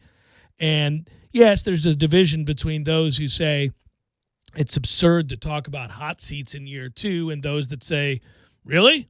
Go 5-7 again. Let's see what happens. You know, I get in everything in between. You know what? I got you. And when you marry it with economic problems and a half-empty stadium, you begin to see a much clearer picture of how urgency is upon us. Yeah, that's the word. That's funny that you said that, because I was about to offer up, these are all the same talking points that we had in February.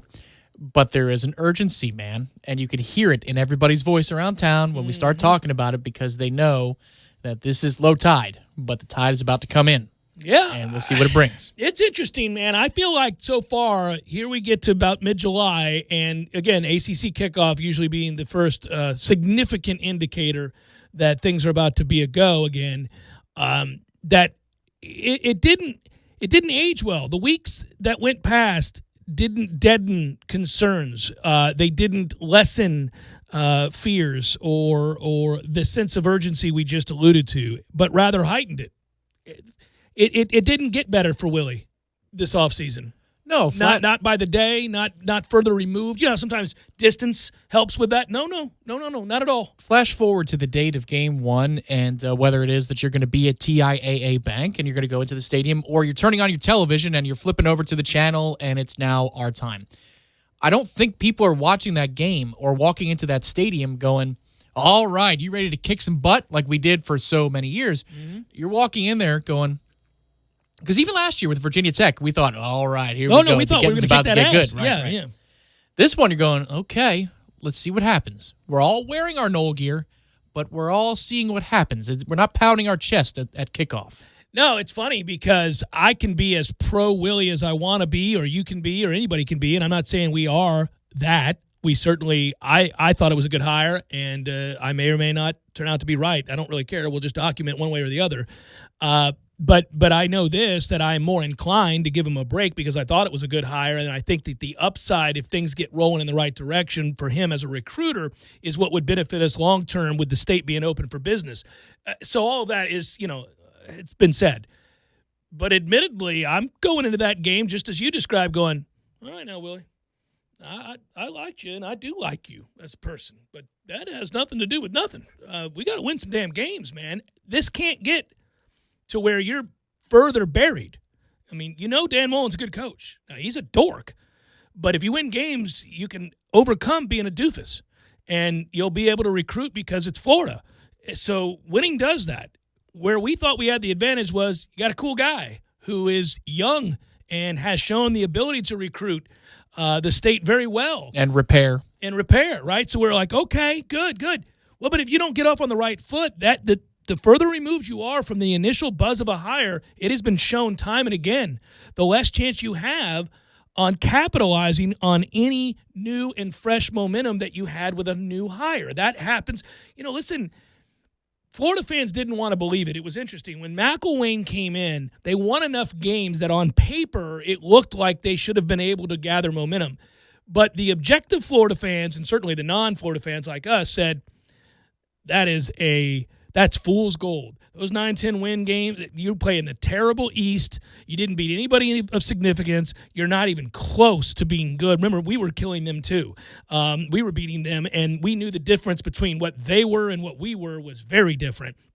And the ones that were willing to admit that kind of went, McElwain better turn the corner here. This offense better get going. He's an offensive guy. This is what we and it didn't happen. And guess what? The bottom fell out. Right. Yeah. You gotta engender some sort of belief and forward momentum that things are going to go and get better. And they weren't able to do that even with some wins. Right. Yeah. Even with our year where we needed to schedule the extra game just 2 seasons ago, and we were going down there, I just remember saying, guys, we're bad, but they're a different kind of bad. Like, yeah, I know. We're going to win that game. We shouldn't feel confident about any. I feel confident about this because that's how bad they are. But then he did flip it and get them more than competent in year 1. Is it a little bit of fool's gold to get to 10 wins for them in year 1? Probably. Well, they've got every possible turnover, yes. That's true. But then also, if you just look at how awful they were in November when we went down to Gainesville versus where they were a year later, I mean, he does get credit for that. He's a good coach. He won at a place you can't win at. He won at Mississippi State. Yeah. He had them ranked for a stretch of, I think, 6 weeks, number 1 in the country at Mississippi State. There's never been a question about his acumen as a coach. It's whether or not he could recruit at an elite level, right, given that he's and they leaked oil. The 2019 class has leaked oil because of guys either not making it on campus, transferring, being dismissed, whatever. And then 2020 is, we'll see. Well, so the referendum is this. Let's see if they back up year 1 with another good year. If they do, they're going to recruit well, and we're in trouble. So the shift is to us, and really, I mean, I'm not overly worried about Manny down in Miami and all of that. I think Miami's got some other obstacles to overcome beyond who it is they hire as a head coach, and it's going to permanently affect them in this great race. But we could really aid them by still putting out an incompetent product, right? We don't need to do that. That's why, again, you don't really have a lot of wiggle room. You don't have a lot of time. This isn't a case where, hey, listen, think about it. Florida was falling off a cliff when Jimbo is taken over, and he ends up dominating Miami as well, and he gets credit for that, but it certainly helped that things began to shift. That paradigm shift happened, and those wins came pretty easy. Once we had a couple of good recruiting classes, it was evident we were going to hammer Florida, and they were on their way down. We had some close games against Miami, but we knew who the better program was for sure. And this is what I thought was on the line during this stretch of 3 new hires in the state. And then throw in the mix that you've got a good recruiter down at USF and FAU and places like that. And you thought, you're going to have to, and UCF's on the rise, you're going to have to figure it out now. You don't have a lot of time to get to figure out, I did that wrong in year 1. Well, maybe by year 2 we'll get this. It better be worked out. Funny thing is you're talking about everything in regards to the fate of the Southeast or maybe the state of Florida at the very minimum being decided here in the next year or 2 for the next 5 seasons. All I can think about is, can we get to the passer and defend the middle of the field? It's funny. It's not necessarily about the offensive line only. It's about how is our second level defending and how are we getting after the passer on defense, because I think that's going to go a long way. I do believe that the offense is going to be competent enough. I do too. To get you in the mid-20s, maybe high 20s, high 20s. Most weeks. High 20s, yeah. Now, can the defense not look like a disheveled unit like it did towards the stretch run last year? Well, and it's interesting because talking about position shifts, guys being put in a better position to succeed, an influx perhaps of talent at linebacker, Jaleel McRae being a big part of that. Amari Gaynor, who I think is a guy that largely gets overshadowed, but again, I'm going to be watching him very closely. We're talking about a guy who's a legacy, whose talent is unquestioned, local, a tough kid who got hurt within a week of arriving and could never get right, but was really good in the spring game and is a guy that I think could aid that core immensely. Obviously, Hamza being put in a better position to succeed. Right. Jaden Woodby being put in a better position to succeed, not have to play out of position. You ought to get a gangbuster year out of Stanford Samuels. This is money year. Right. And he got hurt last year. Remember, he too was hurt early in the year. Levante Taylor was hurt. These guys never overcame that. Right, and you got Dent, obviously, who is a star of the spring. Of course. So there is, for all of the concern, hand-wringing, and negativity, as we get set to go to the ACC kickoff in Charlotte, there are things that you can latch onto that you believe are going to be the catalyst for change. And they're players. Now, Briles the coach and Clements the coach and Ron, all these guys, you would say, these are all guys that you're excited about. But the players themselves aren't lacking. Now, maybe on the offensive line, you don't have a bunch of 4- and 5-star kids that you trust to become stars. Fine. You're right. We've got to get them to be competent. I think Mike Arnold could be a good player. We Dante Lucas we're excited about, obviously, and Bavion at center, anchoring. The interior of the line could be much improved. But you have, in the way of Laybourne, in the way of Trayshawn Harrison, Keyshawn Helton. Let's see if Dugans can do something with a Keith Gavin, whose physical tools are there, but he's obviously been shot since arriving because he can't catch the ball and he's lacked confidence. But now you got a guy who I think is a really good wide receiver coach helping him. Would be a complete bonus because if you have Terry over the top, Trayshawn as a game breaker at the middle level, and then you use Keyshawn or DJ Matthews underneath or in the slot, you've got so much to work with. And that says nothing about Trey McKitty, who if he repairs his issues in between his ears, well, okay, then he can make some huge plays for you as a mismatch up the middle of the field. Well, and I think what we just did kind of illustrates the larger point here. You're not lacking for truly talented athletes in these positions of skill. I'll tell you personally, to admit it, when you brought up Trayshawn, I thought, ooh. Forgot about him. Everybody's been talking about Tamorian, and everybody's looking at DJ saying he's recommitted and what Keyshawn Helton might bring to the table because his work ethic is second to none. Trayshawn Harrison, didn't we get some intel late last year? Yeah. We got some intel late last year after the Florida game that said when he's on the field, it's 2 pairs of eyeballs on him because nobody else can hurt you. Terry might, but it's just Terry. It was the second. He was the guy that commanded everybody's attention because he can change the game with one play if the ball's in his hands. And what I think Laybourne could do in this offense. I mean, again, we're not even talking about Cam Akers. We're not lacking at skill position players if you block it up a little bit, and I don't think we're lacking in the secondary for the athlete that can play at the next level and really compete with the upper crust of the conference. That's a unit that was shot confidence-wise, injury riddled, and in some cases out of position. So the middle of the field was so wide open for business, though, it'd make you sick. Well, and then you got to get back to Harlan Barnett. This is a big year for him too. Oh, buddy. Well, listen, it's a big year for all of these guys because you've already gone to the well. In year one, you went to the oldest trick in the book, and that is to fire assistants and bring in new guys. You can only do that once. Maybe. Well, you can fire an individual, but you can't en masse make more hires like that unless they all take head coaching jobs somewhere or something. You can't really do that. No, I think let's just say they go 8-4, right? So it's right in the middle where you go, it's I'm either not good so sure. or bad. Yeah. Right, but the offense looks good, and Levitt is magically your new defensive coordinator. I think you can go to the well a second time. Well, that's what I said. Individually, you might be able Yeah. to make a hire. You cannot do en masse. Right. You're gonna. Well, it'd be Snyder Barnett, so you'd lose 2. Yeah. Well, it's not ideal. You're right. I guess there is a scenario where if you're lighting up the scoreboard and you just got to adjust defensively, maybe. This is all in lieu of probables, which ordinarily we would be doing right now. There is just one game. You don't even have to use the music. It's Lance Lynn pitching tonight for the Rangers, and the Astros are to be determined. That's what we'll have there. Speaking of which, I did watch every second of the All-Star game. I laughed at myself as I am truly locked in as the remaining demographic that watches the All-Star game and cares deeply about the results of said game in baseball. And unfortunately, unless you were an American League fan, you could not light up a Victory cigar, which you can get every day at Jerry's Cigar Shop, 2 Tallahassee locations, 2810 Share Road and 2910 Cary Forest Parkway. You should know that I watched that game, and when it became a 4-3 game, thanks to your boy Pete Alonso with the RBI single, it's a 1-run game, and I'm like, come on, National League, here we go. Let's go. And I'm like, get a hold of yourself. It's an all-star game. They don't care as much as you care. Old Pete hit a home run in the game I went to, which was awesome, but it was a pop fly, and it was blowing out to left center very hard. Kept going. It kept going, yes. But he doesn't usually get those. No, he hits monstrous bombs and is a guy that no matter the condition of the baseball would hit monstrous bombs. But that is the crux of the issue. There are guys like Pete Alonso who would hit home runs no matter if they were playing in the 1920s or 1990s or now. And then there are guys that would hit 7 home runs that are going to finish this year with 26.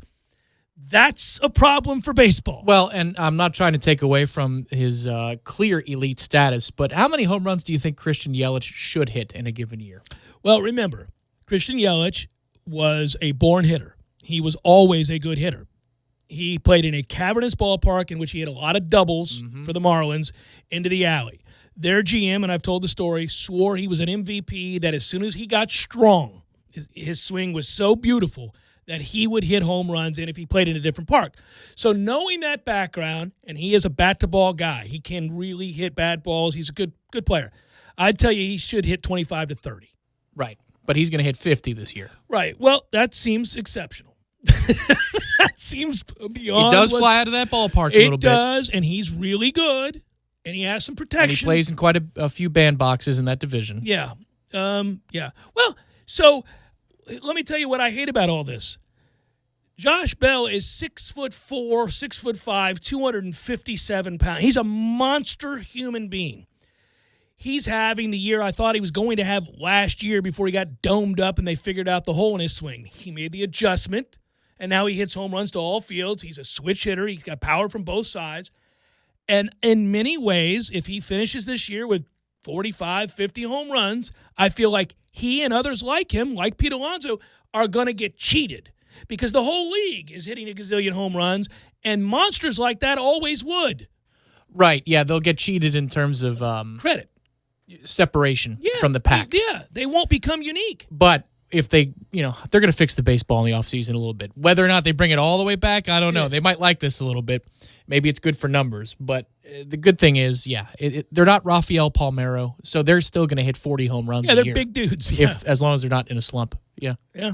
Well, anyhow, the glorious return of baseball tomorrow. You'll get the probables then. Our thanks to Jerry's Cigars. Good work out of you. Good to be back with you, brother. Good work, Matthew, as always. And thanks to all of you. It's good talking. We'll do it again. We got the soccer guys up next. They're great.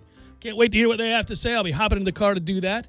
On my way home, sit down, Maybe watch a movie, catching up on movies this week. It's nice to start the week. All right, we got a full slate of shows this week. Stretch them. See you tomorrow, and then the weekend's here. Be well, Soccer Guys, next.